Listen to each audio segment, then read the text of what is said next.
Hare Krishna. So we welcome you all. आप सबका स्वागत है। और आज हमारा कथा का चौथा सत्र है, fourth session of our series on Brihad Bhagavatamrita. तो आज हम बृहद भागवतामृत पे चर्चा करने वाले हैं, उसका चौथा सत्र है। तो आज हम गोप कुमार का अगला यात्रा वो देखेंगे कि गोप कुमार कहाँ पे गए। तो मैं छोटा सा कुछ क्वेश्चंस पूछूंगा आपको।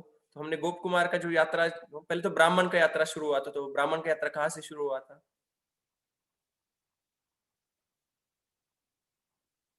हरे कृष्णा।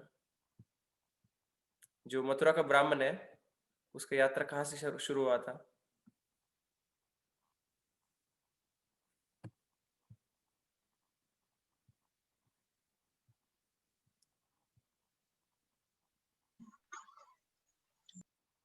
हाँ बोलिए। प्रयागपुर।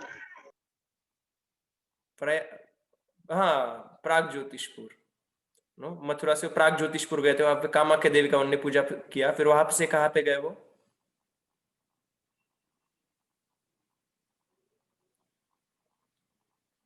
वहां से कहाँ पे गए? प्राग ज्योतिषपुर से मथुरा के ब्राह्मण कहाँ पे गए? मथुरा। नहीं। कर्मकांडी ब्राह्मण मिले थे उनको। कहाँ पे मिले थे? वो लोग पूजा कर रहे थे और वहां से फिर आगे गए वो। काशी। नहीं, काशी में मायावादी सन्यासी मिले थे। उसके बाद में गंगा सागर गए थे। गंगा नदी के किनारे गंगा सागर गए थे। वहां पे उनको कर्मकांडी ब्राह्मण मिले। उसके बाद में वो गए काशी। और काशी में वहां पे उनको मायावादी सन्यासी मिले। और वहां से उनको शिवजी ने बोला, महा सन्यासम कुरु मूर्ख। मूर्ख सन्यास मत लो यहाँ पे, अब जाइए। और भगवान मदन गोपाल जो आपके आराध्य है, जो आप जिनका आप जप कर रहे हैं, उनका जो धाम है वृंदावन, वृंदावन धाम को भागो यहाँ से। फिर वहां पे वो प्रयाग धाम गए। प्रयाग धाम प्रयाग धाम में कौन मिले उनको? प्रयाग धाम में उनको वैष्णव मिले, है ना। और वहां पे किसका पूजा चल रहा था?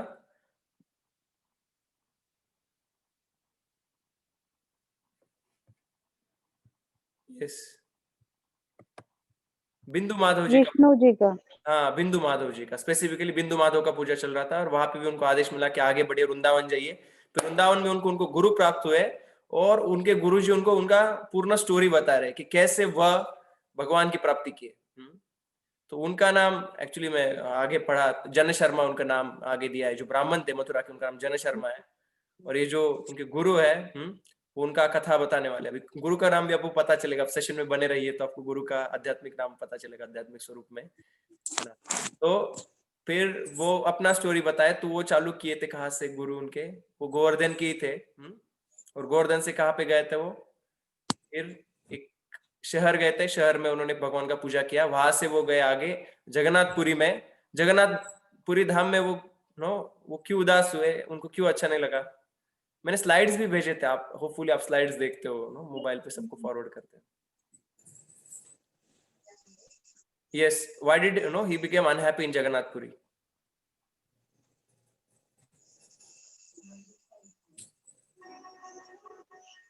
तो हर एक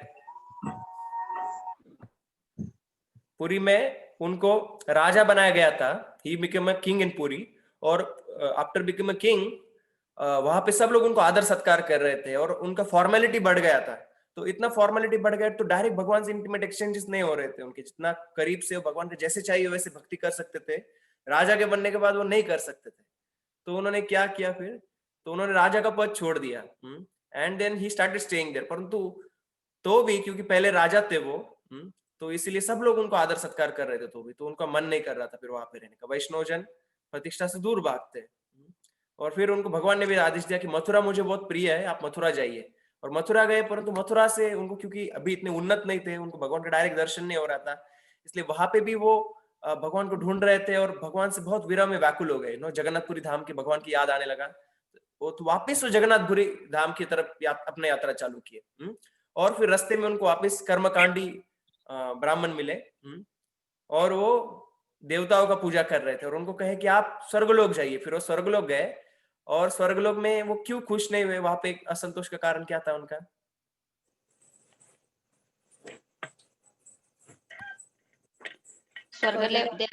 म्हणजे वामन देव कधी जात होते, कधी येत होते, कधी दर्शन होत नव्हतं, कधी होत होतं।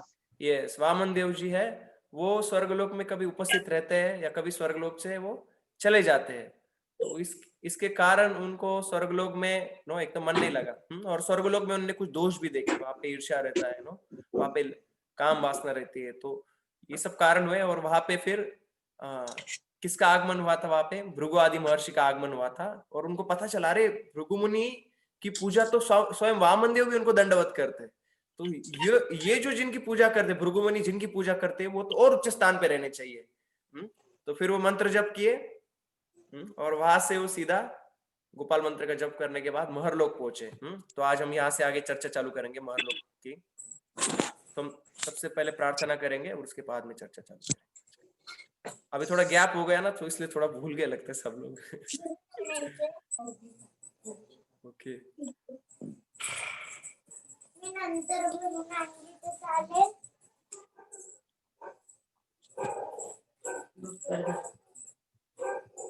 हरे कृष्णा, म्यूट कर सकते हैं।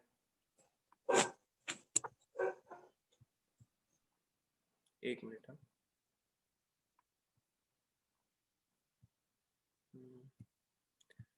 हम प्रार्थना करेंगे, उसके बाद में सेशन चालू करेंगे हम। ओम अज्ञानतिमिरन्धस्य ज्ञानाञ्जनशलाकया चक्षुरुन्मिलितं येन तस्मै श्रीगुरवे नमः। श्रीचैतन्यमनोभीष्टं स्थापितं येन भूतले स्वयं रूप कदा मह्यं ददाति स्वपदान्तिकं। वन्देऽहं श्रीगुरो श्रीयुतापदकमलं श्रीगुरुं वैष्णवांश्च। श्रीरूपं साग्रजातां सहगण रघुनाथान्वितं तं सजीवं साद्वैतं सावधूतं परिजना सहितं कृष्ण चैतन्य देवं श्री राधा कृष्ण पादान् सहगण ललिता श्री विशाखान्वितांश्च। नमां विष्णुपदाय कृष्ण पृष्ठाय भूतले श्रीमते भक्तिवेदांत स्वामिनिति नामिने। नमस्ते सरस्वते देवे गौरवाणी प्रचारिणे निर्विशेष शून्यवादी पाश्चात्य देश तारिणे। वाञ्छा कल्पतरुभ्यश्च कृपा सिन्धुभ्य एव च पतितानां पावनेभ्यो वैष्णवेभ्यो नमो नमः। नमो महावदन्याय कृष्ण प्रेम प्रदायते कृष्णाय कृष्ण चैतन्य नामिने गौरतुषे नमः। पंचतत्वात्मकं कृष्णं भक्तरूपस्वरूपकं भक्तावतारं भक्ताख्यं नमामि भक्तशक्तिकम्। हे कृष्ण करुणा सिंधो दीनबंधो जगतपते गोपेश गोपिका कांत राधा कांत नमोस्तुते। जयतां सुरतोपंगो मम मंदमतिर्गति मत्सर्वसुपदाम्बोजो राधा मदन मोहनो। दिव्य वृंदावरण कल्पद्रुमाद श्रीमदत्तागर सिंहासनस्थो श्रीमद राधा शिल गोविंद देवो प्रेष्ठालि सेव्य मानो स्मरामि। श्रीमान सरसारंभी वंशी वड़ तटस्थित कर्शन वेणु सुनैर गोप्य गोपीनाथ श्रीयस्तु न। तप्त कांचन गौरांगी श्री राधे वृंदावनेश्वरी ऋषभानुसुते देवी प्रणमामि हरिप्रिये। जय श्री कृष्ण चैतन्य प्रभु नित्यानंद श्री अद्वैत गदाधर शिवासादि गौर भक्त वृंद। हरे कृष्णा कृष्णा कृष्णा हरे हरे, हरे राम राम राम हरे हरे। हरे Krishna.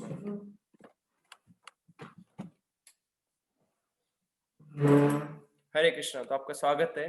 Again we start now the fourth session. चौथा सेशन हम चालू करते हैं अभी, और हम देख रहे हैं कि अभी जो गोप कुमार है उनसे हमको बहुत अच्छी शिक्षा मिलती है। एक्चुअली गोप कुमार के लाइफ से हमको ये शिक्षा मिलती है कि हमें आध्यात्मिक जीवन में कैसे लालायित रहना चाहिए, कि कितना भी कंफर्टेबल सिचुएशन क्यों ना हो, उनको एक वो राज्य का राजा बनाया गया, उनको पुरी का राजा बनाया गया, उनको स्वर्ग का इंद्र का भी स्थान मिला। परंतु तब भी क्योंकि कृष्ण प्रेम की लालसा है, भगवान को ढूंढ रहे हैं, तो इसीलिए वो हर एक जगह से कोई भी प्रलोभन में ना अटकते हुए आगे बढ़ रहे हैं, और कभी भी अपना भौतिक परिस्थिति को चेंज करने का ज्यादा प्रयास नहीं कर रहे हो, आध्यात्मिक स्थिति चेंज कर रहे कि कहाँ पे एटमोस्फियर बहुत अच्छा है ना। अभी स्वर्गलोक में एटमोस्फियर अच्छा है भक्ति के लिए, चलो वहां पे जाएंगे, महरलोक में और भक्ति होगा वहां पे जाएंगे। तो वो ज्यादा मटेरियल सिचुएशन नहीं एडजस्ट कर रहे हो, स्पिरिचुअल सिचुएशन की कैसे स्पिरिचुअली कंफर्टेबल रह सकते हैं।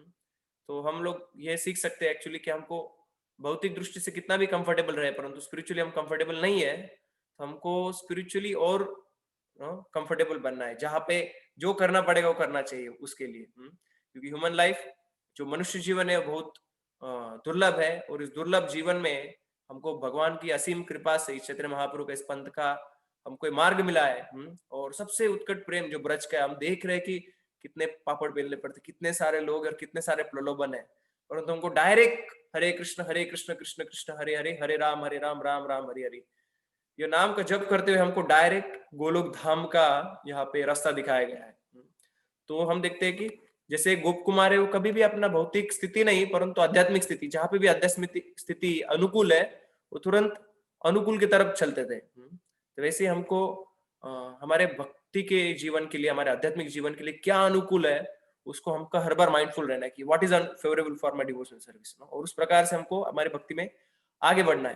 तो ये बहुत महत्वपूर्ण सीख गोप कुमार से मिलती है। और तीसरी सीख हमने लास्ट में डिस्कस की थी कि भगवान के नाम का जप कितना महत्वपूर्ण है। इतना सारा प्रलोभन आया परंतु सब में वो बचे रहे, क्योंकि वो हर समय भगवान वृंदावन चंद्र, उनके जो मदन गोपाल है, उनको याद करते करते नाम का जप कर रहे थे, उनका गोपाल मंत्र का जप कर रहे थे। तो ये जप ने उनको हर बार बचा के रखा। तो प्रभुपाद ने जो अस्त्र दिए हमारे साथ में, हरे कृष्ण कृष्ण कृष्ण हरे हरे, हरे राम राम राम हरे हरे, ये अस्त्र है सांगोपांगास्त्र पार्षदम। और जो चैतन्य महाप्रभु आए अपने पार्षदों के साथ आए, तो उनके पार्षद तो गौरांग जन संगी जन नित्य सिद्ध कौरी मने, जो गौरांग महाप्रभु के संगी है वो सब नित्य सिद्ध है। और उनके संगी गुरु शिष्य परंपरा से श्रील प्रभुपाद जी तक, और उनके शिष्य जो भी गुरु महाराज है वहां तक आए। तो सब इस्कॉन में सब जो गुरु महाराज है, और या जो बहुत हमारे सब आचार्य जैसे षड गोस्वामी, तो सब राधा रानी के विशेष सेविका है, मंजरिया है सब गोलोक धाम में। और वही गोलोक धाम का परम गुह्य ज्ञान बांटने के लिए इस भौतिक जगत में उनका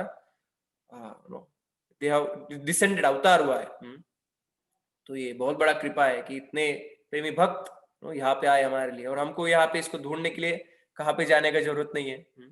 हम लोग सोचेंगे कि हमको आध्यात्मिक स्थिति बदलना यानी वृंदावन चले जाए क्या, या राधा कुंड चले जाए। परंतु प्रभुपाद जी बोले कि एक बार एक भक्त ने प्रभुपाद जी को पूछा कि रागानु का भक्ति करने के लिए प्रभुपाद कौन से भक्त का मुझे पालन करना चाहिए, कहाँ पे जाना चाहिए। Prabhupada told, I am a devotee, no rascal, you don't understand, you follow me and you'll go back to Godhead। तो प्रभुपाद जी ये भगवान के बहुत बड़े नित्य सिद्ध भक्त हैं, और उनका मार्गों का हम पालन करेंगे, उनकी शिक्षाओं का पालन करेंगे, तो हम लोग जहाँ पे भी है वहां पे ब्रज का अनुभूति कर पाएंगे। जैसे भक्ति तीर्थ महाराज थे, वो हालांकि वेस्ट में थे, और उनको शरीर छोड़ने का समय आता, तो काफी भक्तों ने उनको कहा कि आप वृंदावन नहीं है, वृंदावन में शरीर छोड़िए। परंतु गीता नगरी में थे वो, आप उनका हमारे इस्कॉन का फार्म प्रोजेक्ट है यूएस में, और वहां पे वो कहे कि प्रभुपाद ने कहा है कि जहाँ पे मंदिर है भगवान कृष्ण है, वहां पे एक भक्त है और कीर्तन होता है, और वृंदावन से अभिन्न है, तो मैं ये प्रूव करने के लिए यहाँ पे मैं शरीर छोड़ूंगा।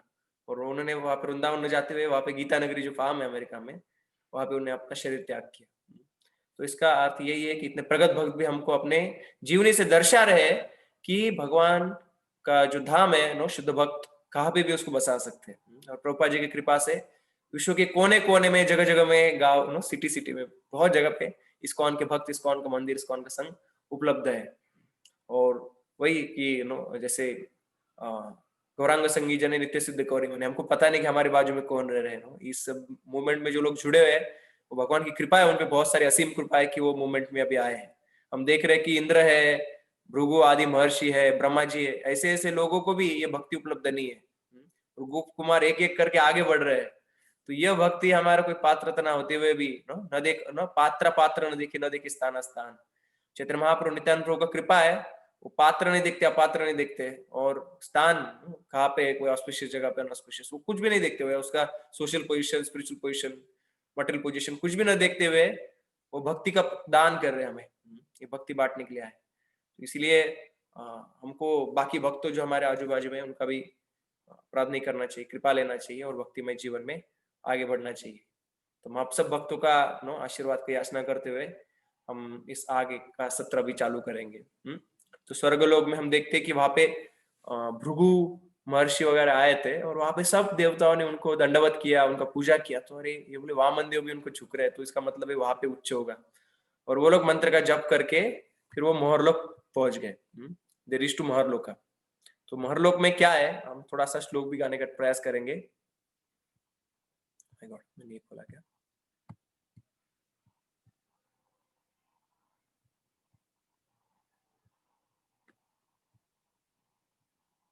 सॉरी, हम कुछ श्लोक भी बोलेंगे आज किसी।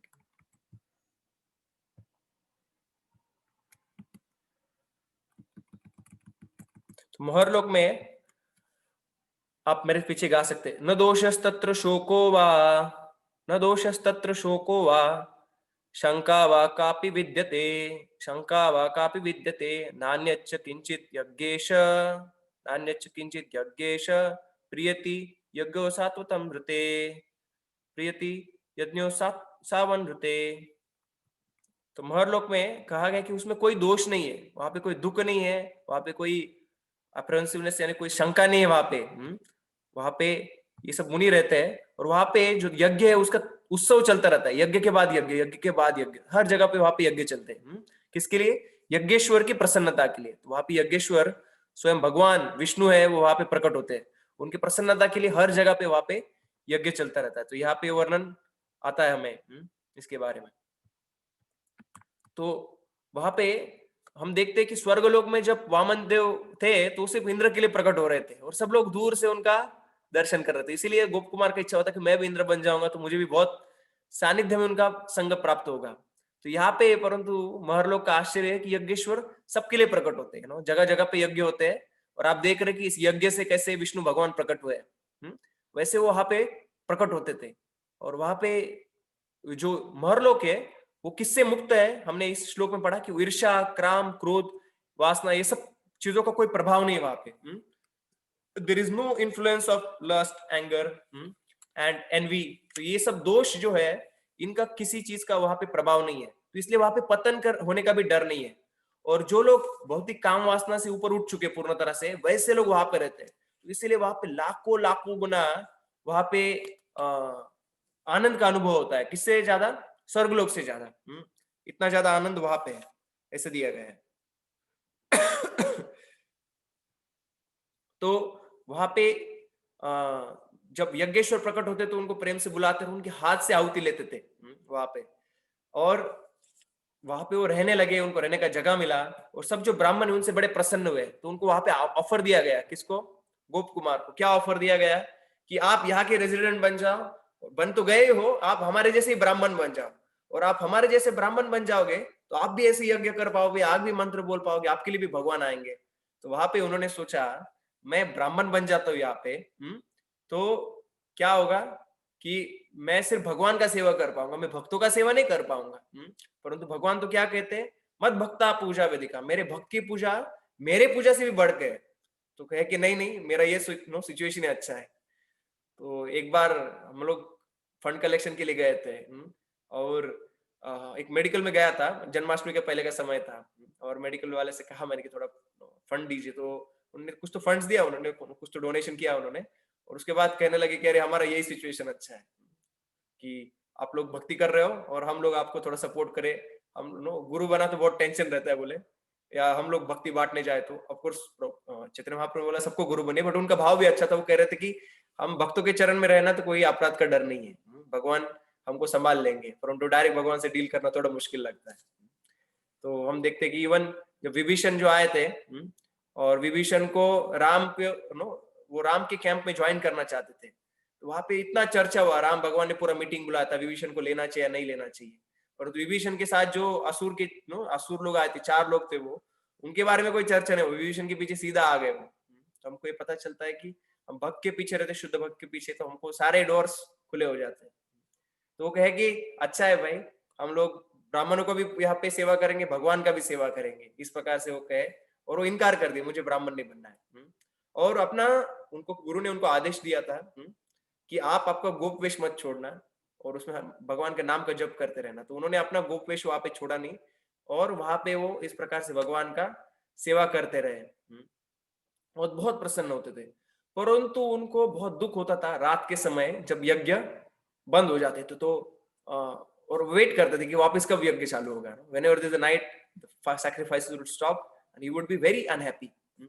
और जब प्रलय जब होता है, पार्शियल डिस्ट्रक्शन होता है, पूर्ण डिस्ट्रक्शन एक होता है ना, संपूर्ण नाश ब्रह्मांड का, और एक पार्शियल यानी कुछ सीमित प्रलय होता है। तो सीमित प्रलय में नीचे के लोग सब जल जाते हैं अग्नि में, परंतु ऊपर के लोग जो रहते हैं महरलोक से ऊपर, महरलोक और उसके ऊपर, वो नहीं जलते।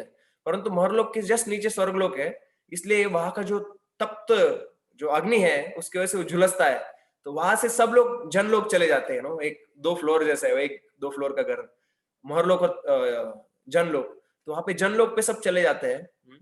और जब वो जन लोग पे गए थे तो वहां पे रात का समय था, वहां पे प्रलय हो रहा था, तो वहां पे भी कोई यज्ञ नहीं हो रहा था, तो उनको क्योंकि भगवान का दर्शन नहीं हो रहा था, तो उस विरह का अग्नि उनको प्रलय के अग्नि से भी ज्यादा कठोर लगा, इतना भगवान पे उनका प्रेम था। तो इस प्रकार से वो जब दिन हुआ तो वापस वो महरलोक आए।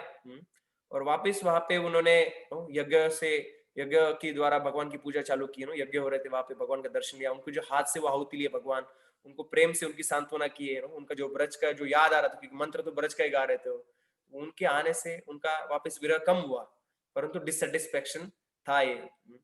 तब वहां पे 4 सनक सनातन ऐसे 4 जो चतुष कुमार है, सनंदन, सनत, सनत कुमार, सनातन, ये सब चारों चतुष कुमार आए थे, ब्रह्मा जी के पुत्र, और वहां पे सब मुनियों ने उनका वापस पूजा किया वहां पे। तो ये सोचिए कौन है, ये कहाँ से आए हैं, इतने इफल्जेंट लग रहे हैं, मैं इनसे बहुत अट्रैक्ट हो रहा हूँ, और ये तो बच्चे लग रहे हैं। तो वहां पे उन्होंने महर्षि ने कहा ये बच्चे नहीं है, ये हमारे सबसे बड़े भैया है, ब्रह्मा जी के सबसे पहले पुत्रों में से एक है, 4 पुत्र है ये, और ये अखंड ब्रह्मचारी है, और बचपन रहने का उन्होंने शपथ लिया है। और क्योंकि इस तरह से भगवान को बिना डिस्टर्बेंस, जैसे बच्चे रहते कहाँ पे भी घुस सकते हैं, कोई उनको बॉदर नहीं करता है, कोई काम वासना वो सब नहीं रहता है बच्चे के शरीर में, तो आगे जाके डेवलप होता है। तो उन्होंने कहा कि ये जो शरीर है भक्ति के लिए काफी अनुकूल है, हम ये ऐसे प्रकार का भक्ति करेंगे इस शरीर में रह के। तो ये चतुष कुमार बहुत महान है और ब्रह्मा जी के पुत्र, इस तरह से उन्होंने उनके बारे में बताया। उन्होंने कहा कि ये तपोलोक में रहते हैं, स्टे न तपोलोका। तो फिर वहां पे उन्होंने सोचा कि अरे तपोलोक जाना चाहिए, फिर यहाँ पे ये तो इनकी भी पूजा करे तो ये महान है। तो इस प्रकार से वहां से वो तपोलोक गए। तो हम तपोलोक जाएंगे अभी, आप रेडी है सब लोग तपोलोक जाने के लिए? हरि बोल। तो तपोलोक गए तो वहां पे सब शांति, वहां पे एक्चुअली पहले तो गए, वहां पे चतुष कुमार का ऐसा चर्चा चल रहा था, और उन क्या समझ में नहीं आ रहा है क्या चर्चा चल रहा है, क्या डिस्कस कर रहे हैं, कुछ समझ में नहीं आ रहा है। तब उनको बाद में पता चला कि वो जो चतुष कुमार है, वो जो आपने कृष्णा बुक का 87 नंबर का एक चैप्टर है वेदों की स्तुतियों, जो वेदों की श्रुतियां है उनका वहां पे डिस्कशन आता है। तो वो चैप्टर पे वो चर्चा कर रहे थे, बड़ा मुश्किल है वो, काफी लोगों को बहुत बड़ा लंबा लगता है वो चैप्टर, अरे 87 नंबर चैप्टर कब फिनिश होगा बाबा कृष्णा बुक कंप्लीट करने के लिए। तो ऐसा कठिन शब्दों पे आप उनका चर्चा चल रहा था, और सब जब मुनि अपने अपने जगह पे जब चले गए, when they all went to their own places, तो वहां पे वो ध्यान करने लग गए सब लोग, और वो अकेले हो गए, यहाँ पे भगवान किधर है। तो उनका पहला काम गोप कुमार का रहता था कि किसी भी लोक में आए सबसे पहले भगवान को ढूंढने का, कि यहाँ के भगवान कौन है, यहाँ के सबसे पूजनीय आराध्य इष्ट देव उस लोक के कौन है। तो वहां पे भी वो ढूंढने लग गए कि इस तपोलोक के इष्ट देव कौन है, और कहीं पे भी नहीं ढूंढ रहे थे, नहीं कभी कहीं पे भी वो नहीं मिल रहे थे। तब वहां पे जो पिपलायन ऋषि है, तो वहां पे वो आए, और वो पिपलायन ऋषि ने उनको कहा कि अरे किधर ढूंढ रहे हो बच्चे, ये भगवान जो अपने मन में पाए जाते हैं, आपको इधर उधर ढूंढने की जरूरत नहीं है, अपना ध्यान करो भगवान आपको प्राप्त हो जाएंगे। तो इस प्रकार से उन्होंने बहुत सुंदर उपदेश दिया मन के संदर्भ में, हम तो पढ़ेंगे। तो पहले तो हुआ था कि उनको वहां पे भगवान, क्योंकि वहां पे इतना शांति था, तो उनको लगा कि उनका अट्रैक्शन कम हो रहा है भगवान की तरह, और उनका स्पिरिचुअल फोकस कम हो रहा है। परंतु जब उस वातावरण में उन्होंने जप चालू किया तपलोक में, तो उनका अटेंटिवनेस बहुत अच्छा हो गया, एकदम अटेंटिव हो गए वो। तो हमको भी ध्यान रखना चाहिए, जप के लिए बैठते तो बेड पे बैठ के एकदम सुबह सुबह ऐसे जप नहीं करना चाहिए, हम सो जाते हैं। हमको अच्छा आसन लेके अच्छा जगह पे, जहाँ पे हमको भगवान पे ध्यान होगा, भगवान का नाम दिखेगा, जितना इंद्रिय हम भगवान की सेवा में उपयोजित कर सकते उतना सारे इंद्रियों को नाम स्मरण में लगाना चाहिए, और इस प्रकार से भगवान का नाम का जप हमें करना चाहिए। तो वहां पे उनका जप फिर एकदम अटेंटिव हो गया, बहुत अच्छा उनका क्वालिटी का साधना हुआ। तो हमको क्या पता चलता है इससे, कि यहाँ पे एक उदाहरण दिया जाता है कि जब अग्नि में जब घी डाला जाता है तो कुछ समय के लिए अग्नि जो है बुझ जाता है, ऐसा लगता है ना, वो फायर कम हो गया, परंतु जैसे ही वो घी डालते हैं तो वापस थोड़ी देर के बाद वो बढ़ जाता है। तो वैसे ही उस वातावरण में शुरुआत में तो ऐसा लगा कि उनका कुछ अट्रैक्शन कम हो गया भगवान की तरफ, परंतु तुरंत उनका जप अच्छा हुआ और वापस भगवान पे ध्यान उनका बहुत अच्छा हुआ। और वहां पे पिपलायन मुनि ने उनको मन के बारे में बहुत सुंदर उपदेश दिया एक्चुअली, जो हम कुछ पढ़ेंगे। तो ये 86 to 109 इतने श्लोक आते हैं। तो वो कहे कि जो मन है वो सब इंद्रियों का भी प्रमुख है। गीता में भी आता है, इंद्रियाणि पराण्याहुर इंद्रियभ्यो परम मन, कि सब इंद्रिय है वो मन से ऊपर है। सॉरी, जो मन है वो सब इंद्रियों से ऊपर है, और बुद्धि है जो मन के भी ऊपर है। परंतु सब इंद्रियों का राजा कौन है? मन है। सब जड़ जो पदार्थ है उससे ऊपर है हमारे इंद्रिय, इंद्रिय से ऊपर है मन। क्यों? क्योंकि आंखों से हम देख सकते हैं, कानों से सुन सकते हैं, नाक से सूंघ सकते हैं ना, कान से सुन सकते हैं, नाक से सूंघ सकते हैं, जीवा से खा सकते हैं, टेस्ट कर सकते हैं। परंतु हम कान से देख नहीं सकते, नाकों से टेस्ट नहीं कर सकते, है ना। परंतु जो मन है वो सब इंद्रियों के कार्य करता है। वैसे आत्मा के भी सब इंद्रिय सब चीजों के कार्य करते हैं। हम रोज सुबह गाते गोविंद आदि पुरुष में क्या गाते हैं? अंगानि यस्य सकलेन्द्रिय वृत्तिमन्ति, कि जो भगवान की इंद्रिय रहते हैं वो सब का कार्य करते हैं। आंखें भी खा सकती है, कान भी देख सकते हैं, सब कुछ भगवान के एक इंद्रिय सारे इंद्रियों का कार्य करता है। परंतु हमारी स्थिति में अभी हमारा मन है वो सबसे सेंटर में रहता है। Our mind is in center and mind does activities of all the senses, of the eyes, of the ears, of the nose, all the senses। इसलिए मन सबसे ऊपर है। तो उन्होंने कहा कि जब मन विशुद्ध होता है तो वहां पे भगवान प्रकट होते हैं। तो सत्वम विशुद्धम वसुदेव शब्दितम कहा कि शुद्ध विशुद्ध सत्व में वसुदेव प्रकट वासुदेव प्रकट होते हैं। जैसे भागवतम में एक श्लोक आता है। हमारे चेतोदर्पणार्जन भी कहा गया, शिक्षाष्टक में क्या कहा गया है?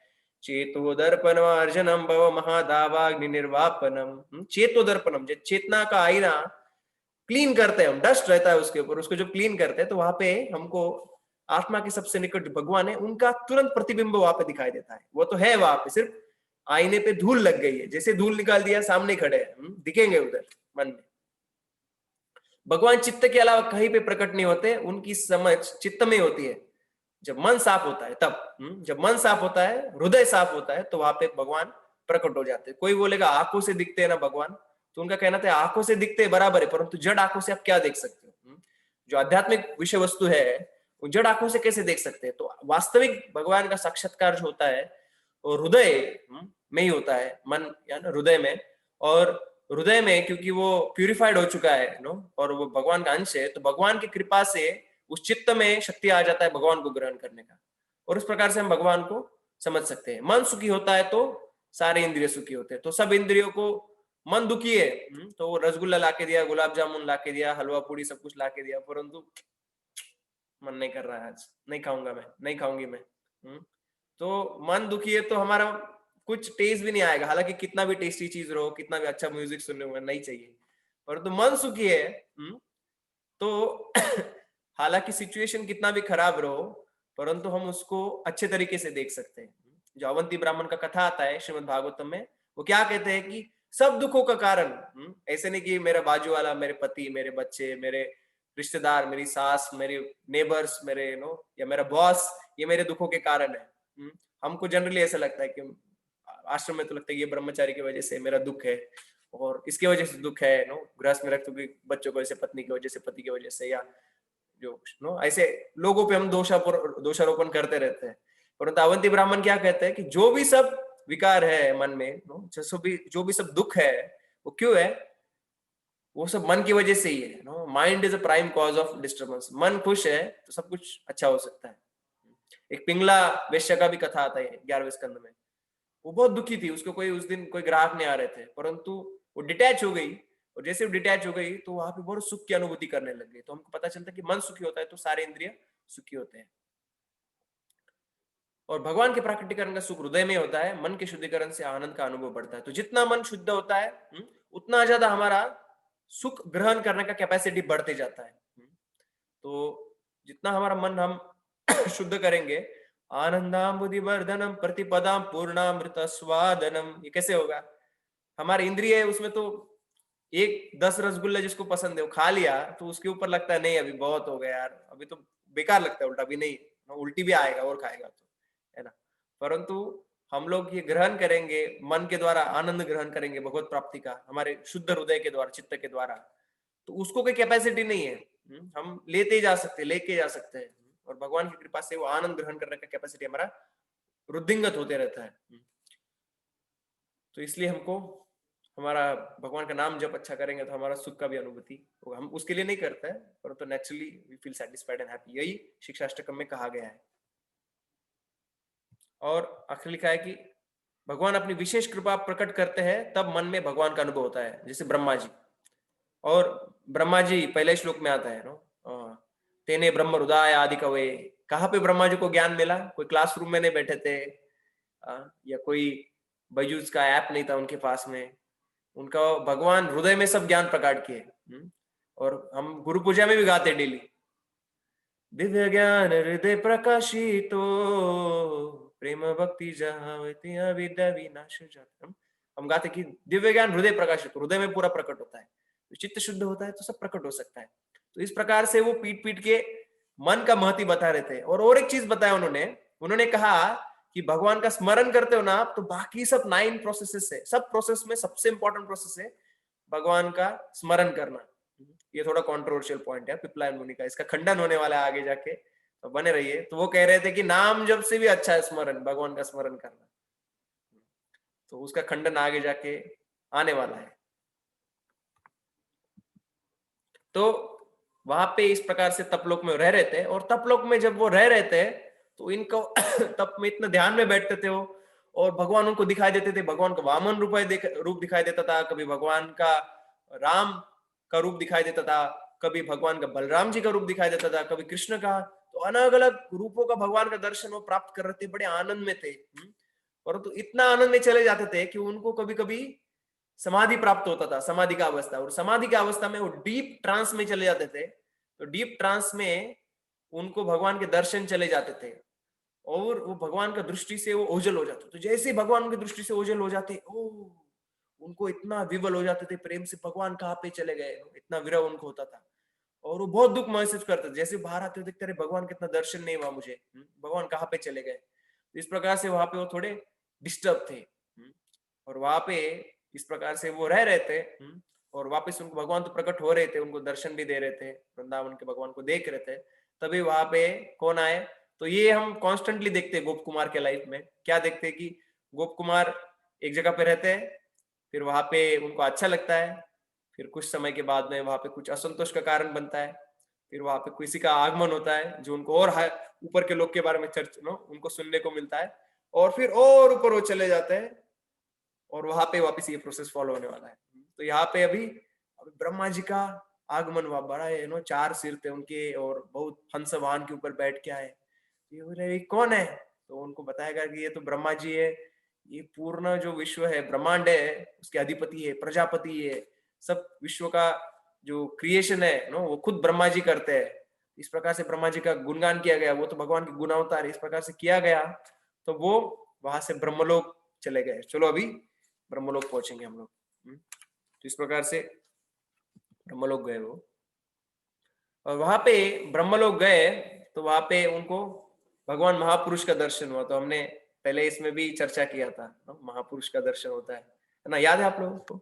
महापुरुष का विशेषता बताएंगे कोई शरीर का? महापुरुष का रूप याद है किसी को? उनको सहस्त्र शीर्ष रहते हैं, सहस्त्र पाद, सहस्त्र नेत्र।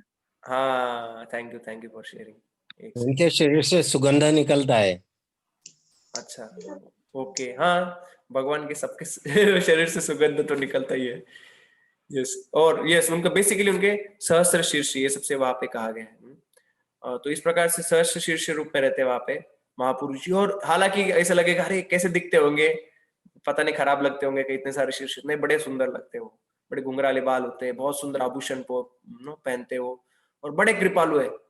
तो वहां पे जब वो गए तो उन्होंने देखा कि ब्रह्मा जी को डायरेक्ट ऑडियंस उनको मिल रहा था। सहस्त्र शीर्ष महापुरुष जी उनके बाजू में बैठ के 1 to 1 उनको प्रीचिंग कर रहे थे, पूरा ज्ञान उनको दे रहे थे। और इस प्रकार से बहुत प्रेम का वहां पे आदान प्रदान हो रहा था। और वह देख के वो एकदम चक्कर आके गिर गए, भगवान के प्रेम में आके, मूर्छा में आके वहां पे वो गिर गए वहां पे। तो जैसे वो मूर्छा में आए और वहां पे गिर गए, तो लक्ष्मी जी ने स्वयं वहां पे जाके उनको उठाया। लक्ष्मी जी ने उनको बहुत सारा प्रेम दिया, कृपा दिया, और भगवान के पास लेके आए, और भगवान ने भी उनको बहुत कृपा दिया।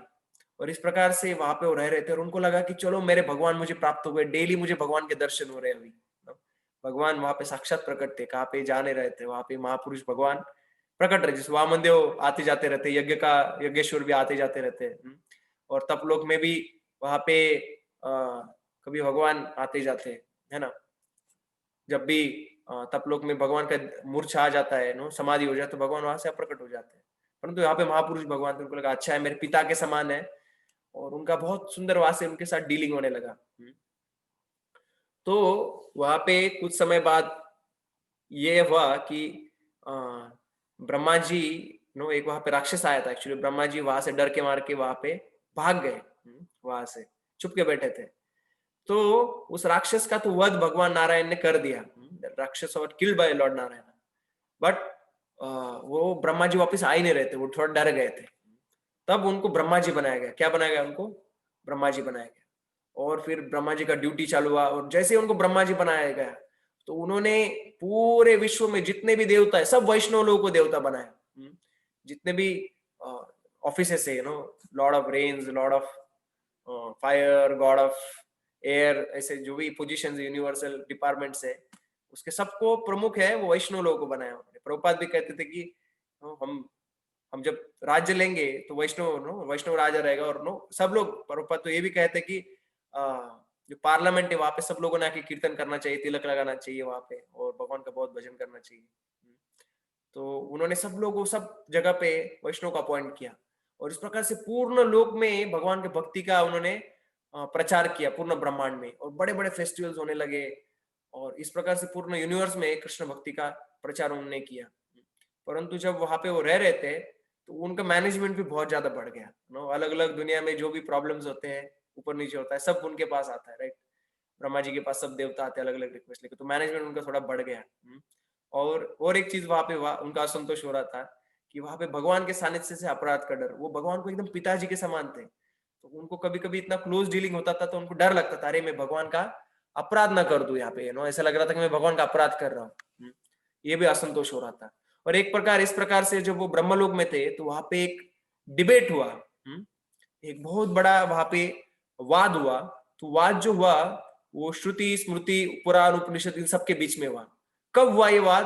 तो एक व्यक्ति है ब्रह्मलोक में, उसका ऐसा चर्चा होने लगा कि इसका अभी लिबरेशन होने वाला है, इसका मुक्ति होने वाला है। तो वहां पे फेस्टिवल होने वाला, अरे एक व्यक्ति का मुक्ति होने वाला है, अरे एक व्यक्ति का मुक्ति होने वाला है। तो ये पूछे, ये तो ब्रह्मा जी थे, बोले ये मुक्ति क्या है? मुक्ति होने वाला है, क्या होने वाला है? तो वहां पे सब उपनिषद के पर्सोनिफाइड ब्रह्मलोक है, वहां पे वेद है, श्रुतियां है, पुराण है, सबके वहां पे पर्सोनिफाइड वहां पे रहते हैं। पर्सोनिफाइड में व्यक्तिगत रूप में वहां पे रहते हैं। तब वहां पे उन्होंने सभा बुलाया और कहा कि क्या है मुक्ति, बताइए थोड़ा। तो वहां पे ओपन द नेक्स्ट स्लाइड। ये पूर्ण चर्चा आता है एक्चुअली इसमें, एक सेकेंड।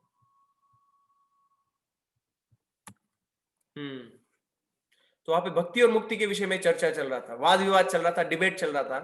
तो उपनिषद के जो देवता है, श्रुति है, स्मृति है, वो कहने लगे कि ज्ञान से मुक्ति होता है, हमको भगवान का ज्ञान प्राप्त होना चाहिए, उससे मुक्ति होता है। और उनको खंडन करते हुए कुछ आगम और कुछ पुराण कहने लगे कि भक्ति से ज्ञान आसानी से प्राप्त होता है, उससे मुक्ति होता है। आपको ज्ञान इतना मुश्किल है। ऐसे कहा गया है कि जब आप भूसा निकालते हो चावल का, और उसमें ग्रेन ढूंढने का प्रयास कर, कहाँ से मिलने वाला है? तो ऐसा शुष्क ज्ञान का चर्चा करने से वहां पे सब्सटेंस कहाँ से मिलेगा? तो बहुत मुश्किल है, ऐसे ज्ञान से मुक्ति प्राप्त करना इतना आसान नहीं है। गीता में भी बताया गया 12वें अध्याय में। क्या बताया? कौन सा श्लोक आता है गीता में, बताइए।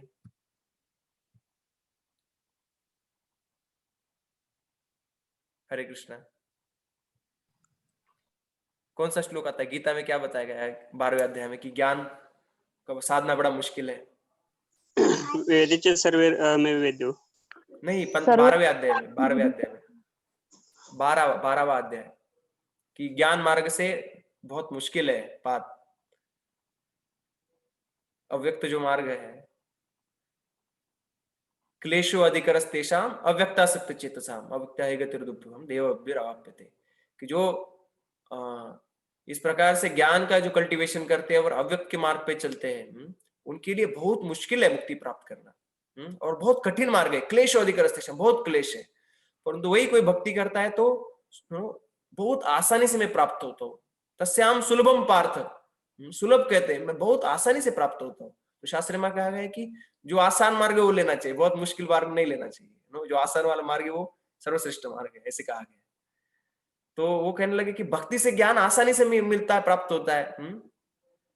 और वहां पे कुछ श्रुति और स्मृति वहां पे शांत रहे, कुछ चुप रहे, एक्चुअली लिखने का रहेगा वहां पे, कुछ श्रुति और स्मृति वो सुन के वहां पे शांति बैठे थे, वो कुछ बोल नहीं रहे थे। तो आगम है जैसे नारद पंचरात्र है, वो भक्ति के फेवर में है। और उपनिषद, बहुत सारे उपनिषद है, कट उपनिषद है, ईशोपनिषद तो भक्ति के बारे में आता है ना, चांडोग्य उपनिषद, 108 उपनिषद है। तो कई सारे उपनिषदों में से डायरेक्ट भगवान की भक्ति का उल्लेख नहीं करते, इनडायरेक्टली उल्लेख करते हैं। और कुछ गूढ़ उपनिषद और महापुराण सभा से चले जाते हैं, तो वहां पे वो हंसने लगते हैं मन के मन में, और वहां से चले जाते हैं। बोले क्या ये क्या फाइटिंग कर रहे हैं, क्या डिस्कस कर रहे हैं, क्या चर्चा हो रहा है इनके बीच में, क्यों टाइम वेस्ट करने का, ये सब। वहां पे मंद मंद हंसते हुए वहां से वो चले गए। और इस प्रकार से उनमें डिबेट चालू रहा कि मुक्ति श्रेष्ठ है, भक्ति श्रेष्ठ है। और डिबेट का कंक्लूजन अंत में ये रहा कि भक्ति ही श्रेष्ठ है।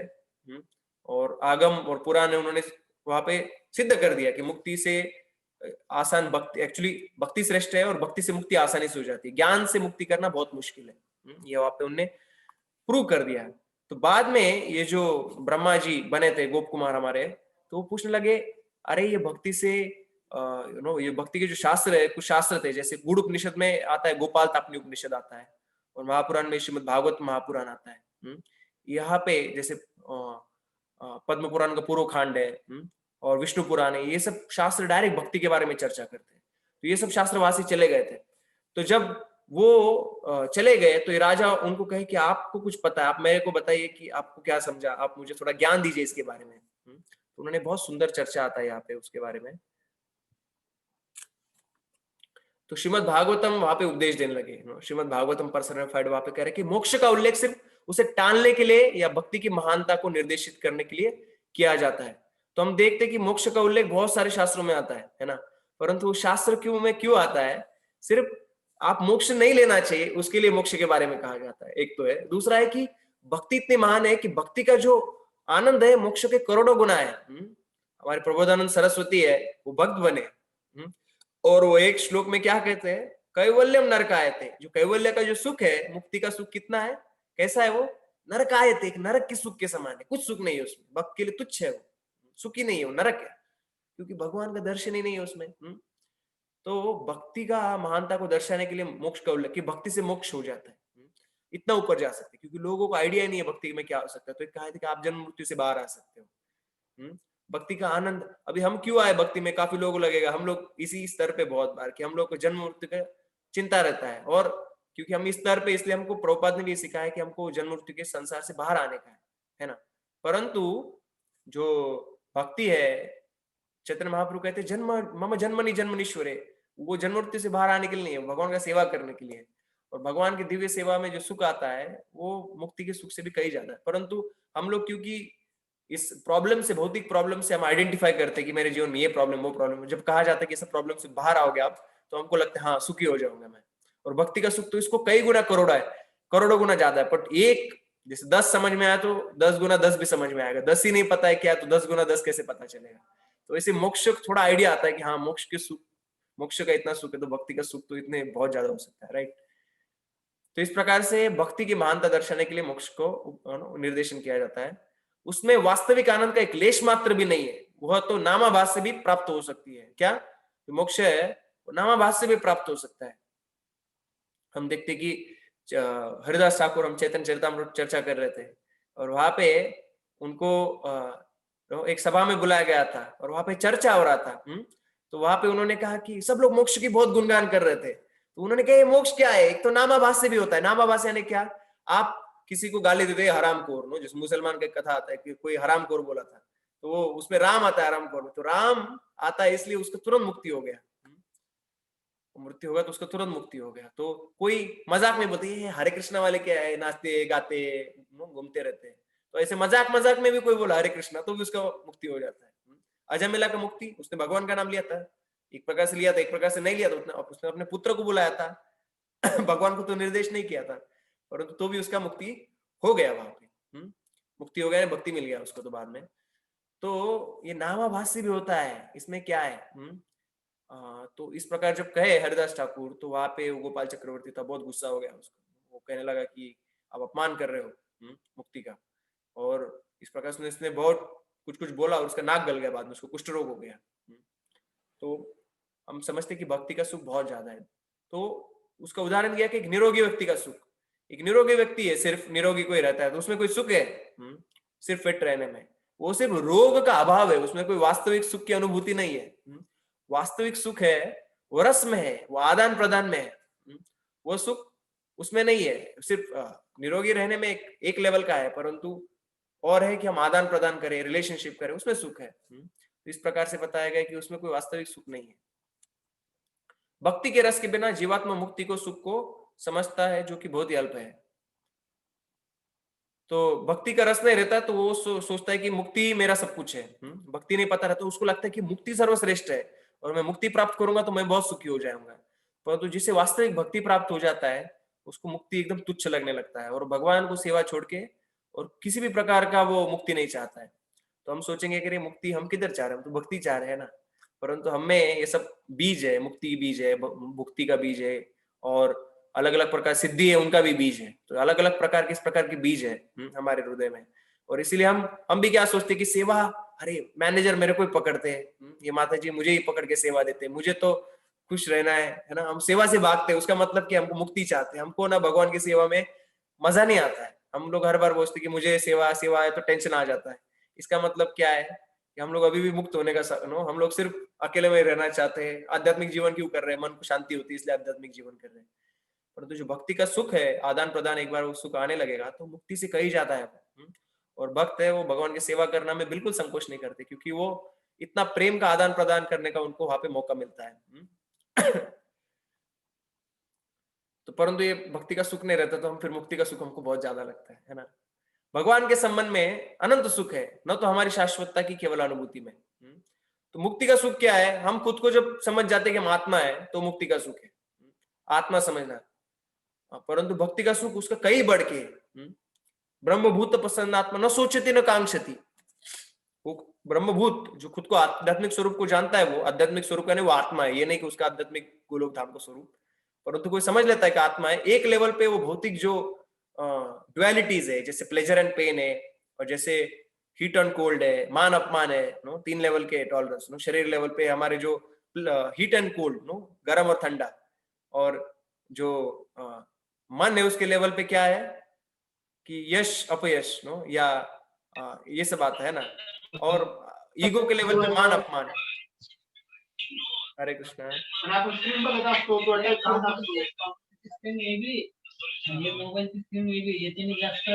हरे कृष्णा।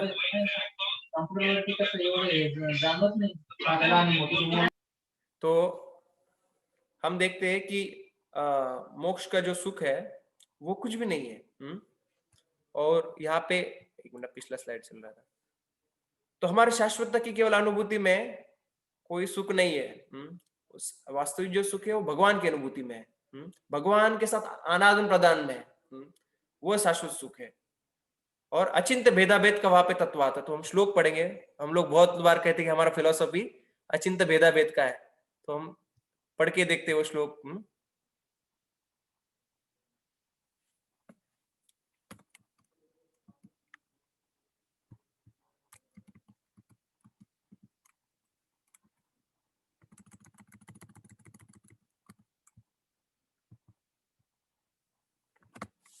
आप मेरे पीछे गाएंगे।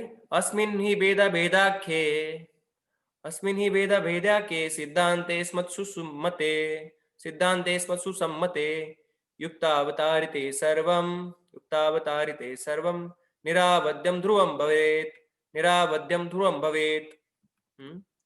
तो we fully approve this philosophical doctrine called Bhedabheda. हमारा तत्वज्ञान क्या है? चैतन्य महाप्रभु ने हमें क्या सिखाया है? अचिंत्य भेदाभेद तत्व। यहाँ पे सनातन गोस्वामी उसका निर्देश कर, देखो कितना पुराने ग्रंथ में। We fully approve this philosophical doctrine called Veda Ved. Indeed, when it is presented with logical argument, everything about it is certain and irrefutable. तो हम अच्छे से भेदा भेद का वहां पे कोई चैट में कुछ कह रहा है, सॉरी मैं चैट देख नहीं पा रहा हूँ। अच्छा, दंडवत। तो भेद अभेद है उसमें। जैसे ब्रह्म का वर्णन आता है, नो निराकार ब्रह्मन है, सॉरी जो ब्रह्मन है उसमें उसके बारे में लिखा जाता है एब्सोल्यूट ट्रुथ के बारे में कि वो एकत्वम अद्वितीयतम है, नो एकम अद्वितीयम, एकम अद्वितीयम, कि वो एक ही है, no, it's a non dual, अद्वितीय, उसको कोई दूसरा नहीं है। तो उसका मतलब क्या है फिर? सब कुछ एक है क्या? तो वैष्णवगण क्या समझते हैं? एक का मतलब है, पहले तो बात है कि जो भी भगवान के अवतार आते हैं, जैसे वामन अवतार है भगवान का राम अवतार है, जो भी अवतार आते हैं, या जो भगवान के महाविष्णु है, नो, गर्भदक्षय विष्णु है, शिरोदक्षय विष्णु है, ये सब भगवान के अवतार है। जो बलराम जी है, अलग अलग विस्तार है, अनुरुद्ध, प्रद्युम्न, संकर्षण, वासुदेव, नो, ये भी भगवान के एक्सपांशन है ये। तो ये जो भी अवतार है भगवान के, ये सारे भगवान से बिल्कुल अभिन्न है। इस प्रकार से भगवान एक है, अनेक और एक है, भेद अभेद, वो पूर्ण तरह से एक ही है। उनमें बिल्कुल भी ऐसा नहीं कि भगवान का कोई पोर्शन आ रहा है तो उसमें कोई भगवान से कम नॉलेज है या भगवान से कम शक्ति है। अनंत है वो भी, उनमें भी शक्ति इस प्रकार से हम जानते हैं वो एकम है। और ये भी जानते हैं कि वही एक तत्व विस्तारित करता है जीवात्माओं के रूप में, वही विस्तारित करता है इस प्रकृति के रूप में, वही विस्तारित होता है ब्रह्मांड में, जो भी प्रकृति वही, और ब्रह्मांड के बाहर जो आध्यात्मिक जगत है वो भी भगवान का एक विस्तार है। तो एक प्रकार से भगवान की शक्तियों का ही वो ट्रांसफॉर्मेशन है, क्योंकि वो भगवान की शक्तियां है, तो एक प्रकार से भगवान से वो अभिन्न है। तो प्रभुपाद जी एक उदाहरण देते थे इसमें। प्रभुपाद जी कहते थे कि कोई मेरा आवाज रिकॉर्ड करता है, और आवाज रिकॉर्ड करने के बाद कोई टेप चलाता है, तो जैसे वो टेप चलाएगा तो टेप बजाया जाएगा, तो पूछा जाएगा कि किसका आवाज है, तो वो कहेंगे प्रभुपाद जी आपका आवाज है। तो प्रभुपाद है, कौन है ये? प्रभुपाद है। परंतु वो प्रभुपाद है क्या? वो तो सिर्फ प्रभुपाद का आवाज, वो प्रभुपाद नहीं है। तो इसका मतलब है भेद अभेद, वो तो प्रभुपाद है और प्रभुपाद नहीं भी है। तो जो भौतिक तत्व है एक तरह से एक और अन्य डिफरेंट है, लाइक दैट। जिस समुद्र की जो लहर रहती है एक तरह से समुद्र है वो, परंतु समुद्र इतना गहराई नहीं है, उसे समुद्र जैसा मोती नहीं मिलते उसके ऊपर, है ना। तो वैसे उसमें भेद और अभेद दोनों भी है। तो वैसे ही हमें और भगवान में भेद और अभेद दोनों भी है। तो इस प्रकार से उसको एक्सप्लेन किया जा सकता है। तो ये बहुत लंबा इसमें चर्चा आता है एक्चुअली। मैंने कुछ पॉइंट्स इसमें निकाला है, हम उसी का चर्चा करेंगे। मुक्ति को असुरों को भी प्राप्त होती है। मुक्ति इतनी महान है, आप कह रहे हैं, तो मुक्ति इतनी महान है तो असुरों को क्यों मिलती है? हम देखते हैं कि कृष्ण लीला में कंस है, शिशुपाल है, ये सब जो असुर थे इतने खतरनाक, अगासुर है, उनको भी मुक्ति प्राप्त हुई। तो जो भगवान के प्रेमी भक्त है, इतना भक्ति से सेवा कर रहे हैं जन्म जन्म, और हर क्षण भगवान को स्मरण कर रहे हैं प्रेम भाव से, उनको, और जो असुर भगवान के द्वेष करते हैं, उनको क्या सेम डेस्टिनेशन मिलना चाहिए क्या? उनको एक ही लोक मिलना चाहिए? तो क्या फर्क हुआ फिर भक्ति करके भगवान की? तो मुक्ति तो असुरों को भी प्राप्त होती है। इसलिए भगवान के जो भक्त होते हैं वो मुक्ति को बिल्कुल भी नहीं चाहते, मुक्ति का वो तिरस्कार करते हैं। We don't want this liberation. तो हम चैतन्य लीला में देखते हैं, जो सार्वभौम भट्टाचार्य थे, उनके साथ संवाद हुआ चैतन्य महाप्रभु का, और वो इतने प्रभावित हुए जब भक्त बन गए वो, तो अगले दिन चैतन्य महाप्रभु उनको प्रसाद देने आए, और वहां पे एक श्लोक के बारे में चर्चा हुआ, मुक्ति पदे सदाय भाग। तो कहा कि मेरे को पसंद नहीं आ रहा है श्लोक, उन्होंने उसको चेंज कर दिया, बोले भक्ति पदे सदाय भाग, उसको भक्ति मिलता है। क्यों चेंज किया? वो तो इतने बड़े न्याय शास्त्र के इतने बड़े टीचर थे, नवन्यायी के, और मुक्ति के बारे में वो सदा चिंतन करते रहते थे। परंतु भक्ति प्राप्त होने से उनको मुक्ति शब्द से इतना टिटकारा हुआ, इतना बुरा लगा वो शब्द उनको, कि उनका मुझे यहाँ पे मुक्ति पदे नहीं, भक्ति पदे चाहिए। विशुद्ध रूप में कर्म ज्ञान वैराग्य भक्ति के अनुगत होकर कार्य कर सकते हैं। तो ये कर्म ज्ञान और वैराग्य भक्ति के बिना है तो हमारे को ये बंधन कर सकते हैं। कर्म कांड हुआ, सकाम कर्म रहा, या ज्ञान रहा, ज्ञान मार्ग, वैराग्य, ये सब वैराग्य जो शुष्क बनाता है, हमारे हृदय को कठोर बनाता है वैराग्य, भक्तिहीन वैराग्य।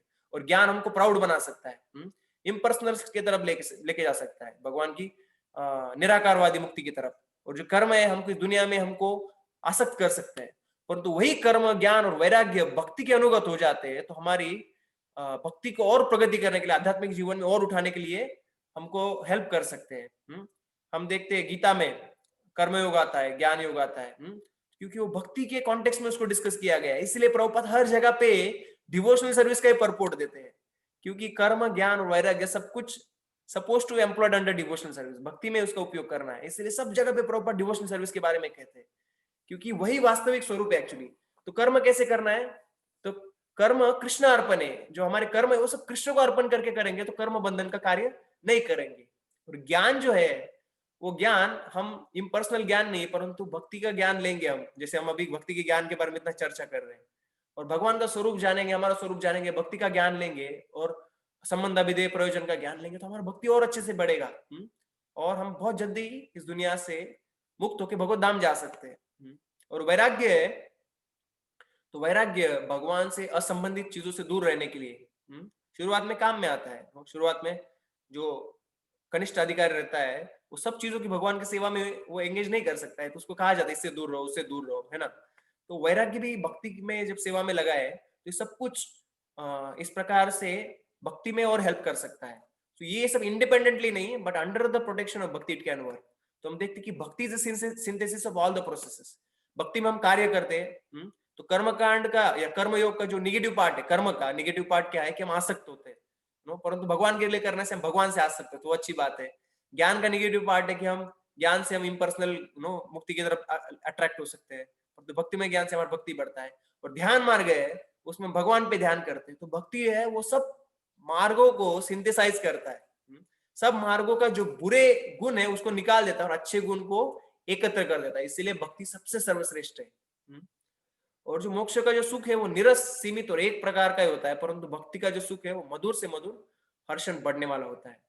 जो मोक्ष का सुख है उसमें कोई रस नहीं है, एक ही टाइप का है, वो सीमित है, लिमिटेड क्वांटिटी। हम लोग खुद में कितना आनंद ले पाएंगे। ऐसा कहा है कि लहानपन देगा देवा मूंगी साकरे सरवा, भगवान मेरे को छोटा बनाओ, हम्बल बनाओ। क्यों?